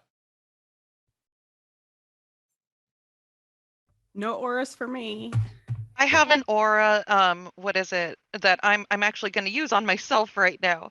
If I fail a saving roll, I can add 2d4. That might fix things. Oh, you do all get +5 for being within 30 feet of me. +5 to what? To any saves. Saving throw. Okay. Perfect. Yep. Again, I can turn that one into a reroll with a. Perfect. You'll need it. Yeah. Perfect. Okay, so mine's now a 19. A lot's happening. I know. All right. Perfect. 19. 22.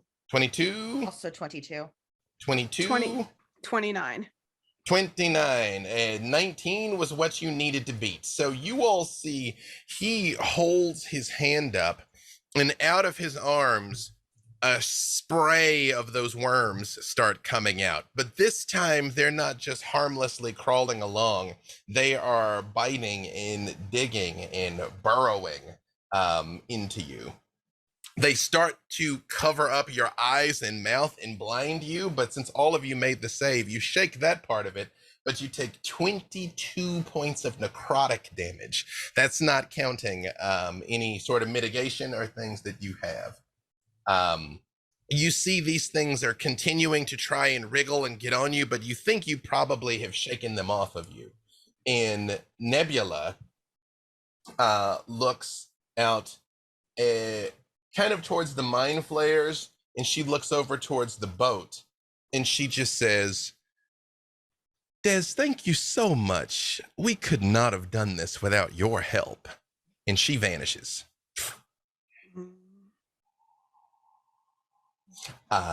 Meanwhile, it is now Kaya's turn. Okay. Is the nautiloid a living creature? It is not. It is another Spelljammer vessel. It looks like it is, but it is a machine. Okay, just have to ask. Oh yeah. Just in case. Yeah. That's okay. Right. And there are living Spelljammer vessels. It just so happens that's not one of them. Okay, perfect. All right. So, I saw where Whist did the fire. Oh yeah, it's clearly on. Like, there's screaming mind flayers in the windows. Yeah, like you're quite clear on what happened. Okay. Mm-hmm. Nebula's gone. Nebula's gone. Yep. Likely teleported over to the boat. Mm-hmm. And then we have this robed guy here talking nonsense. Okay. He is, at this point, you're pretty sure he's nothing but a collection of worms in this robe with this mask on. It's Star Spawn. It's Star Spawn. It's Star Spawn. They are the best and the worst.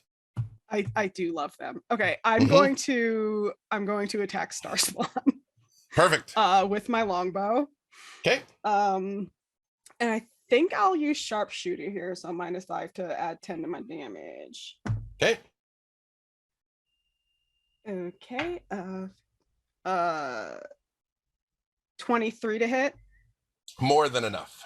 Okay, perfect. 1d8.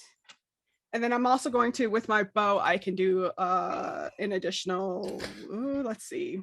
Now, hang on a second. You don't have just a bow. You got to explain the bow you get. It's not just a bow. It's not just a bow. I have the dragon wing longbow, which allows me to do extra, like elemental damage or chromatic gem or metallic damage. So what kind of dragon is it? Because your bow's got freaking dragon wings on it. I mean, it's pretty metal. I Okay, I mean, know. it's you're soft selling it with like I shoot it with my I longbow. I'm like, am, yeah. there's more than that happening. What kind of dragon? It'll be I think it's amethyst, which does force damage. Perfect. I don't know why I'm rolling physical dice. I'm just realizing my mistake. That's all right. 10, No preference. 12, 27 damage and 27. Mm-hmm. yeah. Anything else? I will cast, or is Hunter's Mark a bonus action or an action? It is. It's a bonus action. I will cast Hunter's Mark on Star Spawn. At this level, you should be able to attack more than once. Yeah. Okay. Yeah, sorry. There's a lot going on. It's level 20. There's a lot happening. No, don't I'm worry gonna about cast Hunter's Mark at a 5th level. Should have done that first. I'll give it to you first. You can add that damage to it. And you still have another attack. Okay. Let me do my second attack first. Perfect. Mm-hmm. Well, that's a crit. Oof. Okay. So 1 second, because this is math. I'm just going to a roll lot. it here. You know what? I tell you what. So give me the Hunter's Mark damage from the first one and all the damage from the second one, because it also doubles the Hunter's Mark. So keep track of that. Right. So just give it to me when you got it. But in the meantime, we're gonna go on to Murray. Just give me when you got it. Murray, again, you have Depth, the Larva Mage on board the ship. You have a flaming Nautiloid. You have Nebula having left, apparently going towards your destination. Murray's like, I have no idea what's happening here. And he's going to be like, but I know that I'm helpful. And he will finger gun at both Dez and Kaya, and wisps of magic will shoot from his fingers as I am going to twin spell haste on both of these folks. So just a primer, that's a double your speed plus 2 AC, advantage on dex saves, and 1 additional action. 1 additional action, which means you could cast 2 spells with that, or you can attack and cast a spell. That gets pretty grimy pretty quick. Yep. And then Murray's going to look around on the deck. I'm assuming that this is kind of like a ship deck, like there Yes. might be like barrels or crates or ropes or things about. Fantastic. Murray's going to dive into a pile of ropes and bonus action hide. Roll your stealth. Just keep track of it because I might need it from you later. Perfect. Kaya, we have the damage yet? It's okay if you're still tabulating. It's a lot, I know. Yeah, it is a lot. I believe it's 31 damage. Yeah. That's another 31 damage. What is your AC? My AC is 20. You see these arrows slam into Depth, blowing chunks out of him, and he just looks back and he just goes, die. And 3 Eldritch Blasts shoot out at you. 2 of which hit for 38 points of damage, 19 and 19 in particular, because that's not accounting for any of your damage mitigation. So 38 total. As you guys are having a shootout on the deck of the ship here. Was that 19 including, well, technically this would have happened before the haste, but be advised your AC went up by 2 after that, because this would have been his legendary action after you. Right. It wasn't counting the haste, so with haste it's 22 is my AC. No problem. Dez, all hell's breaking loose on board the ship, but it's your turn. Awesome. So Dez, wait, the guy that's made of worms is still there, but Nebula is down at the whale thing, and then there's the 2 other mind flayers that we can see inside, right? Correct. And there are 2 Gith with rifles that haven't done anything yet, but there's 2 mind flayers that are actively on fire right now. Yes. Okay. I am going to cast Banishment on Mr. Worm Dude as soon as I can find it to click it. Perfect. What is your save DC? 19. 19. Is that Charisma. Charisma. Let me just double check something here. He does not innately have resistance to the ability to roll twice. You said it's 19. I got 18. Woohoo! He is shooting back and forth, and you see the space itself starts to ripple and boil around him. And you see he looks and he says, "This won't stop me, I swear." And he disappears. Well, that was awesome. And then she looks over at the other ship, and I feel like I still have enough juice to go again. And so she once again pulls out the banishment.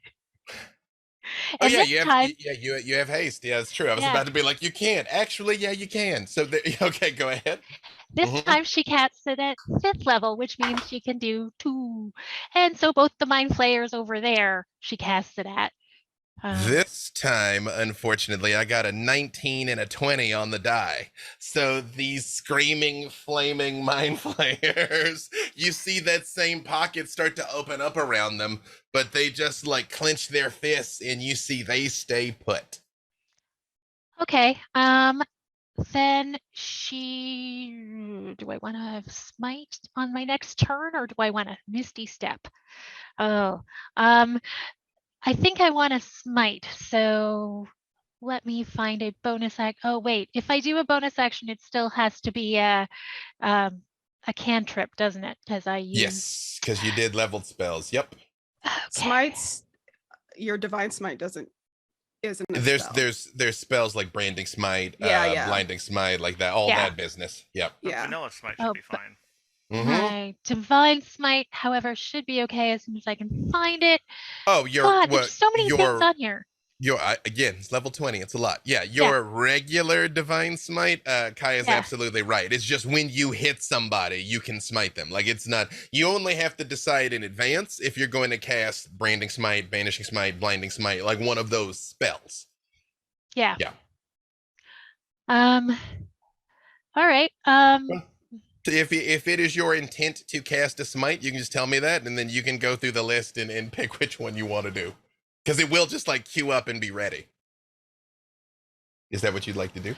Yeah, I think. Actually, you know what? I think I'm going to misty step onto their ship instead. On board the ship. Wait. That's not a cantrip. That's not. Forget. Actually, even the smite spells aren't cantrips either. So there's a kind of either way. I think that's probably it for Des. I think so. Wait. Although you could use your move to just go aboard their ship if you want. They're close enough that you could try and jump over there if you like. Can I? Actually, I will use my move to go on there, and then I will. Hang on. Lay on hands. Does that do anything to people that are being mind controlled?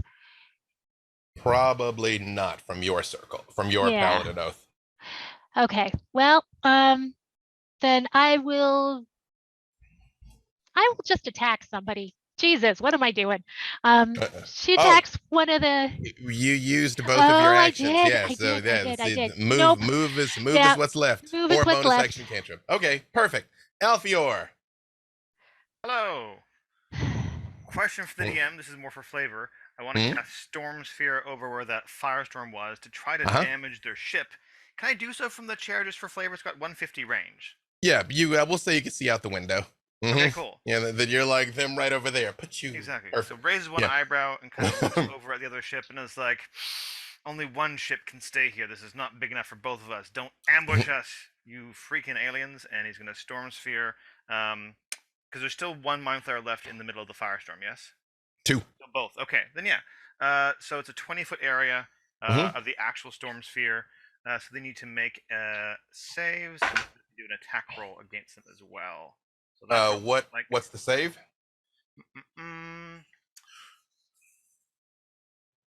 Bludgeoning damage. Strength save. Fail is 2d6. My spell save DC is 18. I know this is going to be completely shocking, even as I say it. Mind flayers aren't particularly strong. They are a little squish. Your save DC is what? Sorry. 18. They both fail. So 2d6 bludgeoning. Go ahead and roll it. Here. Da-da-da. And then I can choose a creature within 60 feet to do a lightning strike as a bonus action. So I will do that. Yep. Let's do a straight old d20.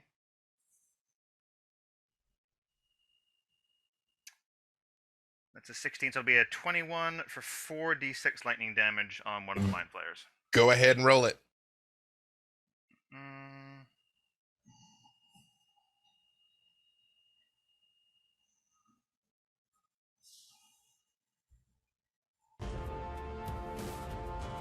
There we are. Dramatic pause Lightning for damage. D&D Beyond. How much was Like that our ship is first? firing weapons at it. Let's see here.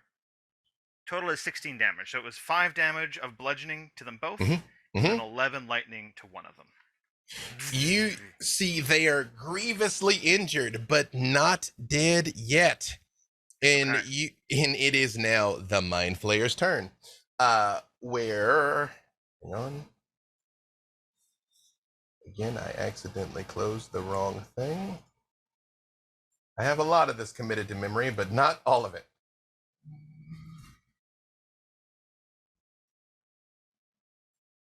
The GIF,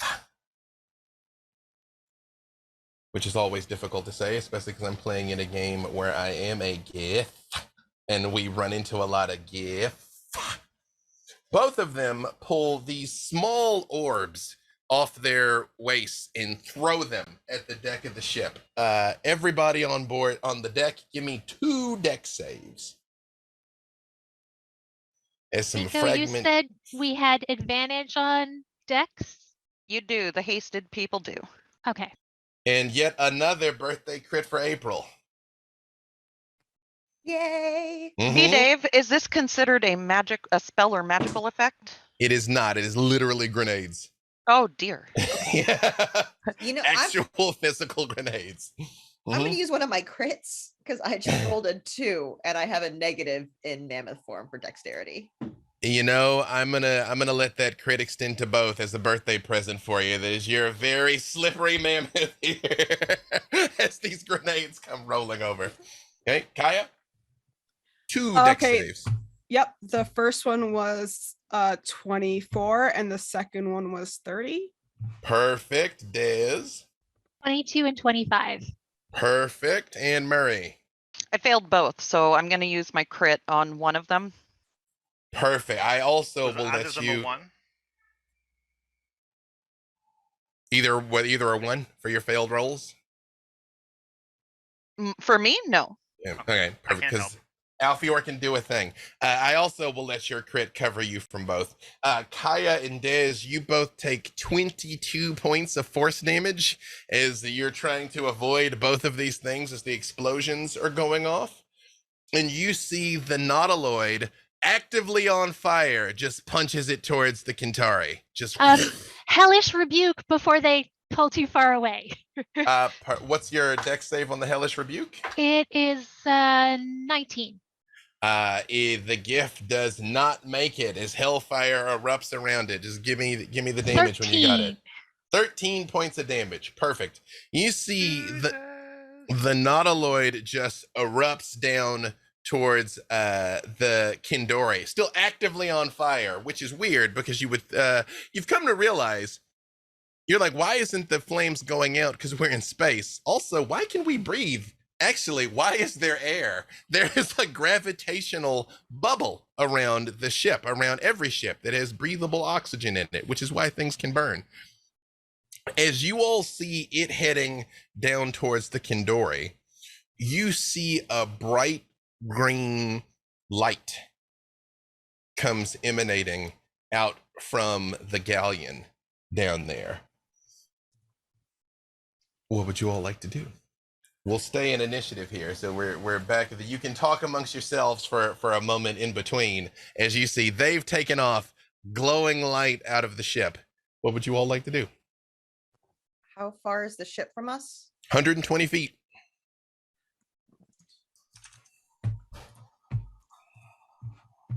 How far does this go? Wait, they're leaving? It's only 30 feet. They're heading towards the whale where Oh. where the galleon's wrecked. Yeah. Because I was on the edge of the ship waiting for something for the ships, could Mhm. I have potentially Misty stepped onto the ship right as it was running away? You are the top of the initiative because Nebula's doing what she's doing and Mist is banished. So I would say you would have an opportunity to do something before they arrive. Okay. Because they're heading away from us, right? Sorry. No, they're going towards the whale. Yeah, okay. Then yeah, Mhm. I'm going to just Misty step my mammoth butt onto their deck. You see the GIF, even though you appear right there, they still just look at you with that same blank face. And from this close, you can smell the burning mind flayer flesh from the window. Cool. Awesome. Well, at least I'm on the ship. Mm-hmm. But you can go ahead and take your turn. You can get aboard or do whatever you want. Oh, okay. If I can make it on board, then Mhm. who else is on the deck of the ship besides the GIF? There's the 2 actively dying mind flayers that are still alive and the 2 GIF that you can tell. You haven't been in it yet. Who knows who's inside, but those are what you can see. I know I'm gonna regret this because the GIF haven't attacked anybody yet. I'm just gonna run past them. The GIF did Wait, throw I'm- grenades. Oh, they did. I'm throw the on deck grenades? 2. I moved onto the deck. Yeah, but it's actually her turn in the initiative. Yeah, but I'd moved onto the deck in my last turn. You Remember, I had couldn't to have move Misty left? step. Oh, yeah, you moved. Yeah. You did. Yeah, you're on board too. That is correct. Okay. Actually, hang on. Important thing. Give me an athletics check because we never rolled to see if you made the jump or if you plummeted into the icy domain of space. 18. More than enough. Yes, you're also on board the deck of their ship. Mm-hmm. Then Yes, I'm Wist. Misty stepping to the deck, and then I'm just gonna charge at the 2 GIF. Okay, have at it. You can roll your attack. Yes, that is. They haven't done anything. Oh, They're they threw probably grenades. innocent They're good. bystanders. You just hear. That is a 24 Okay, for my gore attack. okay, And that's 4d8 plus 7 if that hits. okay. Sorry, I got mammoths on 3 different pages. I know that feeling. So that is 24 points of damage. Perfect. And then when I gore, did I move at least 20 feet? Yeah, sure. Okay. They also This is a said- charity game. Yeah, Yeah. trampoline charge. So I need a Huh. DC 18 strength check or they're knocked prone. You see, as you drive into this thing, this big hippo person very much just like sinks in and is just very steady when you like bang into him. Okay. But again, his face stays completely blank. Then I don't get to do the other action. And then with my bonus action, I would like to do nothing because I misty stepped. So that was my entire turn. I'm just now going to face off against these 2. Perfect. Down below, you all see the ship begins to glow and explodes, but the fragments and pieces of it just sort of stay floating in space there. And in the middle of it, you all see an individual that looks pale and gaunt. There is a long tentacle coming out of its chest that just sort of like whips around as it looks up at all of you, and you see glowing green eyes of just hatred looking upwards. And Nebula is standing next to it, and she looks at it and smiles and just looks at all of you and says, well, I got what I wanted, so ta, and she disappears again. As you all see the swirling mass standing around this person here. It doesn't take divine sense to know that's some sort of lich. Meanwhile, as the ship is coming in that direction, Kaya, it is your turn. Okay. How far away is this nautiloid ship from us? They use their turn to move. Well, the whole distance is 120 feet. So I'll say they're about 60 Okay. feet. Is there like, mew? Oh, 60 feet. Okay, well, I'm Mhm. hasted, so my speed is doubled. So I'm just going to go over there. Perfect. On board the Um, Nautiloid. Envoy the Nautiloid. I guess I'll help my mammoth friend here as because we're moving towards the whale, right? Yep. You can see the mind flayers in the windows. They are Yeah. burned and being storm sphered, but they're not dead yet. They can be calamari. With your spell that you cast on them, does that do damage round over round, or is it just the once? Let me double check.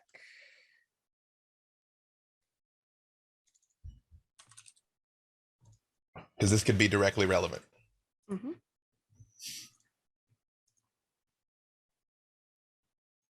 In the meantime, Kaya, if you're going to it, well, actually, let me find this out because this is relevant. Yeah. Nope, it's just anything in the room that's flammable catches on fire. Perfect. Okay. Then yes. Mm-hmm. And so I know I asked this question last time. I'm asking it: is the whale a living creature? The whale is absolutely a living creature. Interesting. One moment. My Biden does something. Yeah, the thing that exploded was the galleon that was laying on the back of the wrecked galleon has exploded, but it's like the chunks of it are just hanging there. And this lich is now standing in the middle of the wreckage on the back of the Kindori looking at you. Yep. I would like to try to cast Dominate Monster on this whale. It rolled an 8, so absolutely got Dominate Monster on the Kindori. Okay, perfect. Is this and what I would like to command it is to eat this lich. Well, the lich is on its back. It's on its back. It's a whale, so it's gonna like. However, can I have it roll over? What you can do is there are asteroids and rubble and things of that nature that you can have it kind of like try and smash up against. Let's do that. Perfect. You all see the whale that was just chilling immediately is like, but it's gonna take it some time to get there. It's like everything on its back kind of turns to the side. It has its own gravity plane though, so if the lich hasn't noticed apparently. Okay, and then let me just check one other thing. Since Starspawn is gone, I had my hunter's mark on him. Can I move it to the lich? You can. Okay, I'll do my bonus action to do that. You know, actually, hold on one second. Holding. Is you go to... Actually, no, I'm gonna let that happen. Never mind. Go ahead, please. Okay. Yeah, so that's my bonus action. Dominate Beast is an action, so I'm good. Perfect. Oh wait, I'm hasted. I get another action. You do. Oh, I'm gonna shoot at this lich. Okay, go ahead. Ooh, I think that's gonna hit. That's a 30. No, it's 29 to hit. More than enough. Okay, great. You get your full attack action, so you get to attack twice, and include your hunter's mark dice to it also. Yep, and then the second one is a 27 to hit. Also, more than enough. Okay, great. I will do math and then get back to you. Perfect. However, the moment that you shoot him with this arrow, you feel a jolt go through you as you take 10 necrotic damage, and he appears standing on the deck right next the deck of the Nautiloid, right next to you, and just staring at you as the whale smashes into some rocks, and you see the ship is destroyed as the whale, following your instruction, is just like burrowing through these asteroids. But the lich is over here with you now. Yeah. How much damage was that? 10, not counting any mitigation, and still give me your damage. But the lich is now off the Kindori and on board the burning Mind Flayer vessel. Is that it for Kaya? Yeah. Murray, you now see the lich is on board the Nautiloid. Oh, well. That's a sentence I got to say out loud. Look, Murray's a little old-fashioned, and he likes a classic. So he's going to aim his finger gun, pop out of hiding, aim his finger gun at the at one of the mind flayers that's the mostly dead mind flayers that's in the thing. Yep. And he's going to cast some chain lightning. Perfect. What's the save? It is a Dex 21. They both make the save. However, they both have 5 hit points left. So And what is it? Is Since chain lightning can jump to 3 other targets, Mhm. I would like to hit to what is it? I've hit 2 of the mind flayers up there, and Mhm. so I would like to hit one of the hippo boys Mhm. and the lich. Perfect. As the lightning crackles through, you see the gift sort of like blanks, like, "Oh my God, you saved me. Thank you so much." As the lightning hits it too. So, what did you say the save DC was? 21. You see both it and the lich just take it. So, yes, give me the damage for that. Okay. This is very exciting for me. A lot's happening. Yep. A lot is happening. Dez, you were up now. In fact, just give me the damage when you got it.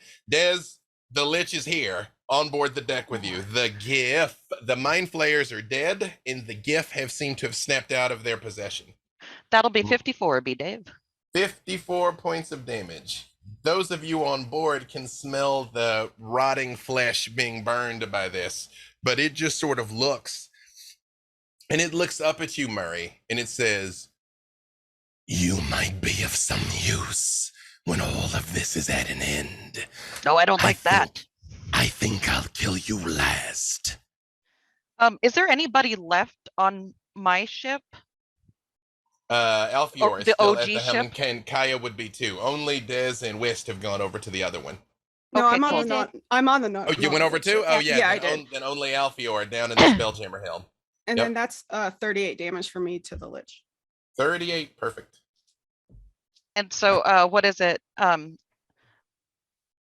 For my last bonus action, hide again. I don't like that. That was scary. Roll the stealth, just keep it because I might need it. If he's gonna try and do a thing. Hold on 1 second here. And then he's gonna free action yell, "Hey, Alfior, are we staying on or getting off?" I'm not sure what's best. We got to get closer to the whale. Can you move this rig? Yeah. I'll set course going forward then, hey? Perfect. Yeah, well, and also the whale is completely under her control. So right now it's just like busting into asteroids because that's what she told it to do. If Kaya issues a different command, the whale will do it because it's dominated currently. I absolutely will command this beast. Whatever you suggest, I will do it. Alfie. Everybody on board the Nautiloid, give me con saves. Remember, if you're near me, you get +5. We're in the last few minutes, y'all. Anything you're gonna do to help them, this would be the time. That's a 24. 24. Whist. 25. 25. Kaya. That's gonna be a sweet. Hold on, I have to do all this math. 16. 16. You see the lich just looks at all of you and says, "The living cling so hard when death is inevitable," and holds his hands up, and you all feel life being drained out of you into him. Kaya, you take 96 points of necrotic damage. Woo! The rest of you take half of that, which is 43. No, I'm mathing bad. 48. 48 points of necrotic damage. Is this a spell? It is not. No. It is not. And that is not accounting for any mitigation that you might have. I'm going to use my reaction to give me resistance to that type of damage. Perfect. You absolutely can. Then, Dez, it is your turn. Awesome. Wings appear. Oh, and chicken wings apparently appear under my arms. Wings appear out of her back, and she gets this like intense look on her face, like you've just gotten on my last nerve. And he needs to make a wisdom saving throw or become frightened of me. You DC see 19. he looks straight at you and seems unfazed. Dang it.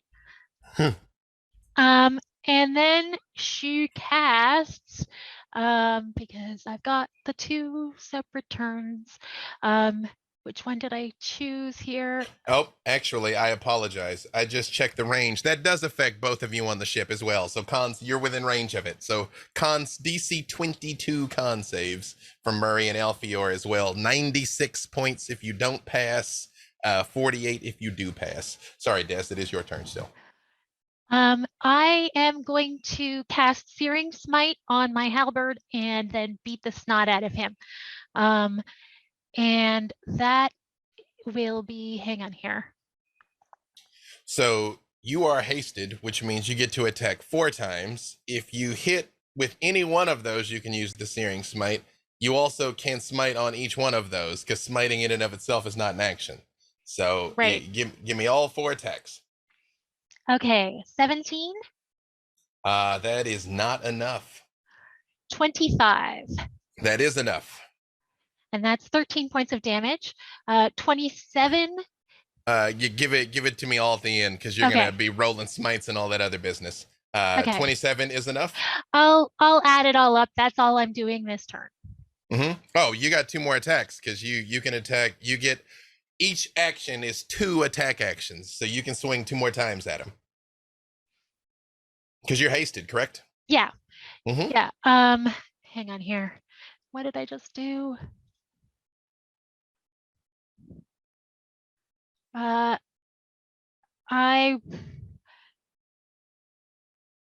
Okay, now I'm very confused as to what I've done.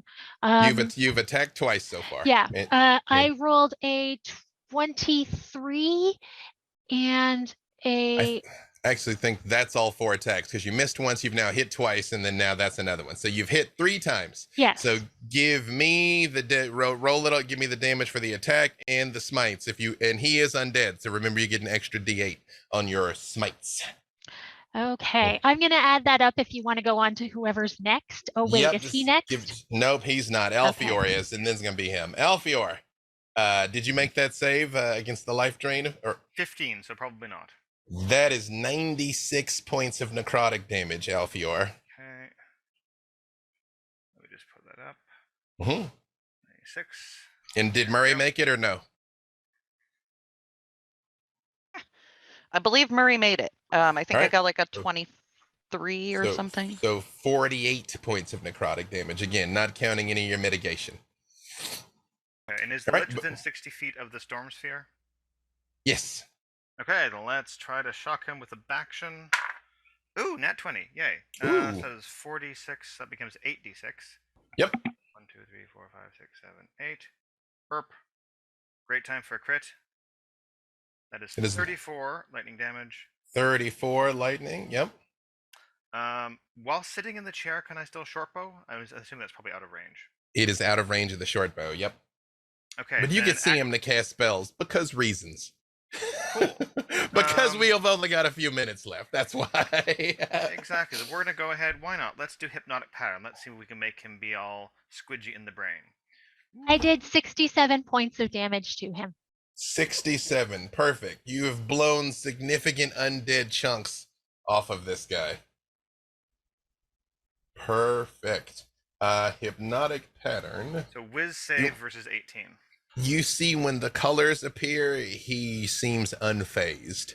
But the 2 GIF are like, oh my goodness, as a mammoth, a mysterious staring at the hypnotic pattern. Fantastic. Anything else from Alfior? If they'll follow the hypnotic pattern, I'll try to lead them so they just bonk into a wall repeatedly. Perfect. Great. Now it's his turn.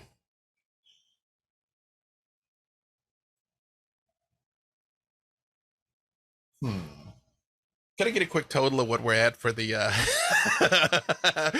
what we're at on how close we are to our goal? Production overlords. We're at 22.17 and 42 cents, it looks like. He wrote 2271. Is it 2271 or 2217? I guess that's not. That's okay. Okay.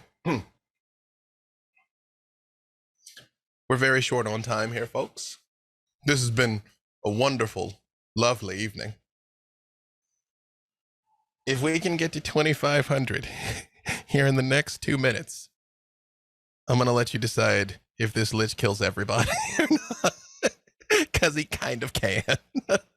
So I'm just gonna give a second. I'm gonna give 1 minute until 4:55 on the clock here to decide: will our heroes be victorious, or will they meet their doom in the icy reaches of space?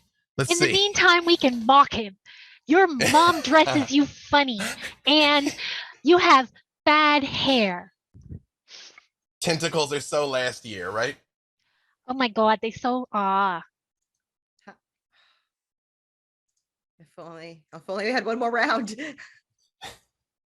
Whist, however, I will say, while the lich is Oh, no. pondering your doom, you look down and these mammoths apparently have just like tons of gems on their person because you got the gems card. So there you go. Beautiful mammoth.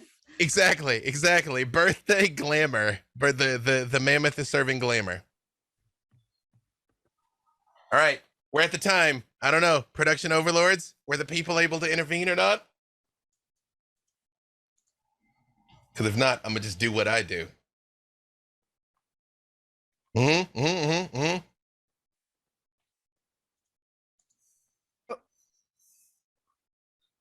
Damn. 3-7.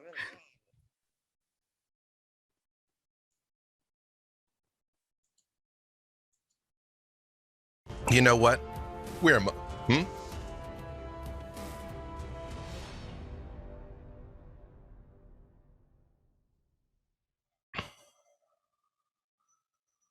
We're among friends here, so let me just say this. Whist, it's your birthday tomorrow. Yeah, it is.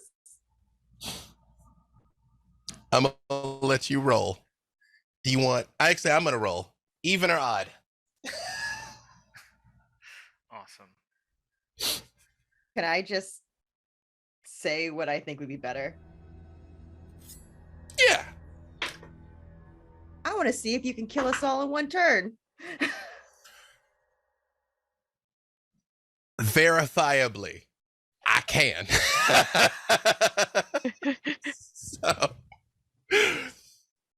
you want him to do his worst? Do it. Everybody, give me another con save. The birthday person was saying a lot. Just remember, if you're within 30 feet of me, +5 on your con save. I didn't even do his worst.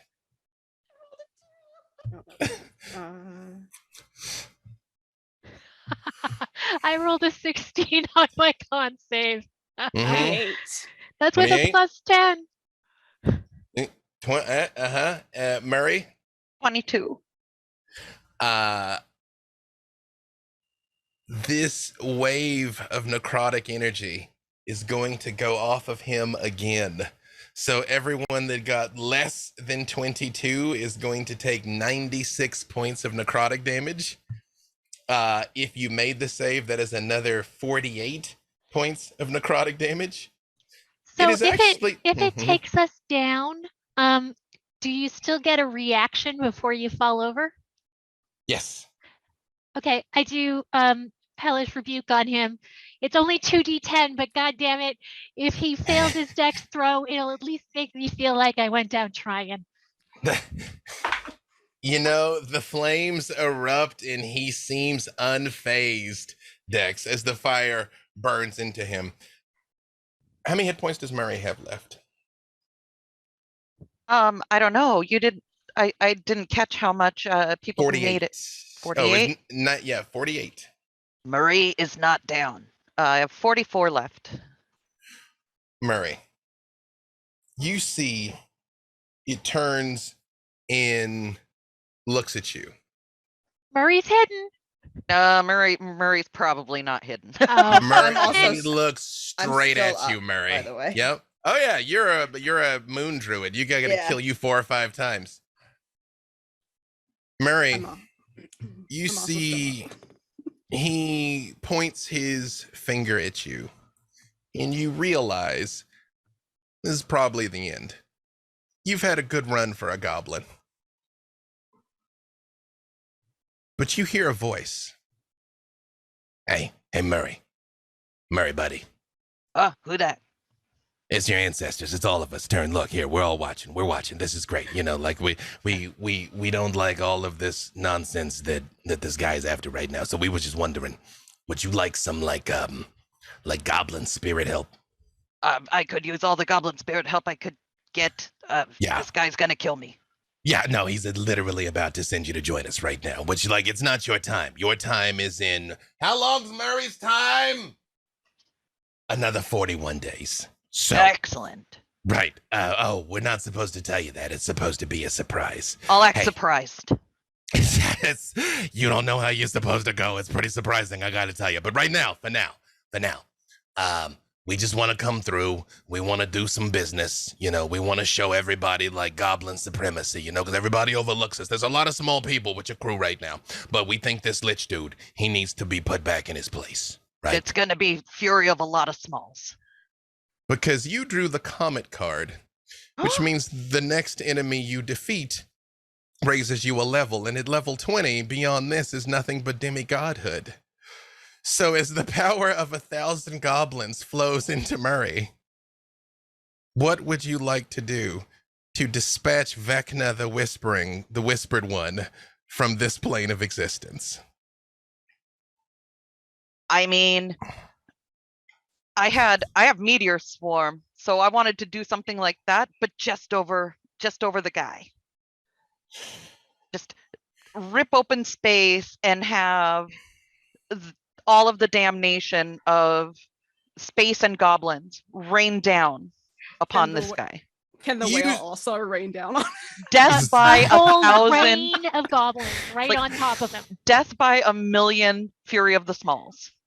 You see the meteor swarm begins to form, and you see Vecna raises his hand to banish your magic, which is nothing for him. But when he holds his hand up, nothing happens. And you see a split second of confusion and fear as legions of flaming goblins come raining down upon him, biting into his undead flesh. As you all see, the Kindori has made its way back and is coming head on to wreck this nautiloid. Those of you that are on board the ship, give me an acrobatics or athletics check to see if you can get back to your ship before it is reduced into its component parts. What if So, we're already dead? Yeah. You know, I'm gonna. Wist has a long trunk. I'm gonna say if Wist makes this roll, Wist can grab you as she hops back It across. knocked me out of mammoth form, and I rolled a 7. As tractor you beam. I got The- an A. April, we die together. Goblin We're Lord, holding right, hands. Three of you us. all Staring are at the rain looking of goblins. at I'm the holding- rain of I'm holding your goblins coming down. trunk. Tears forming in your eyes at the beauty. It's so As beautiful. the Kindori is coming, rampaging to eradicate this ship and maybe all of you off the prime material plane.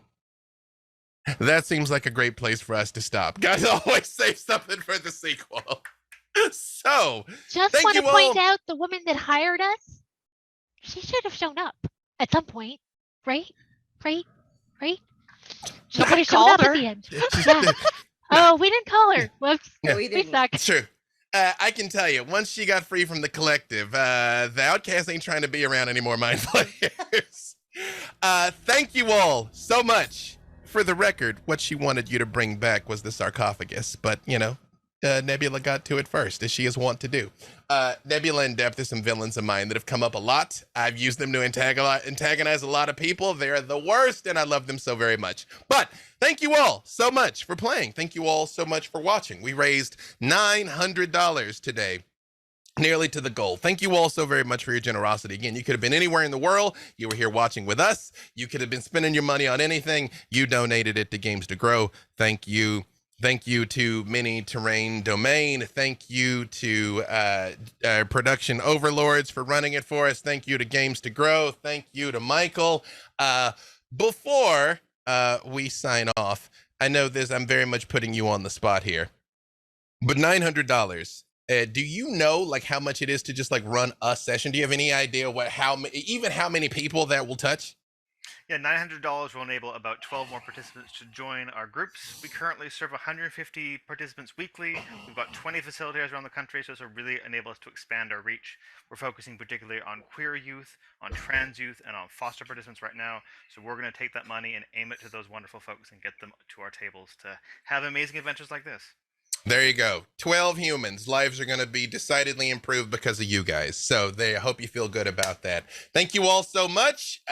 Tune in for the rest of the games that Mini Terrain Domain has going. Let's try and smash that $3,000 goal. And until next time, thank you all so much.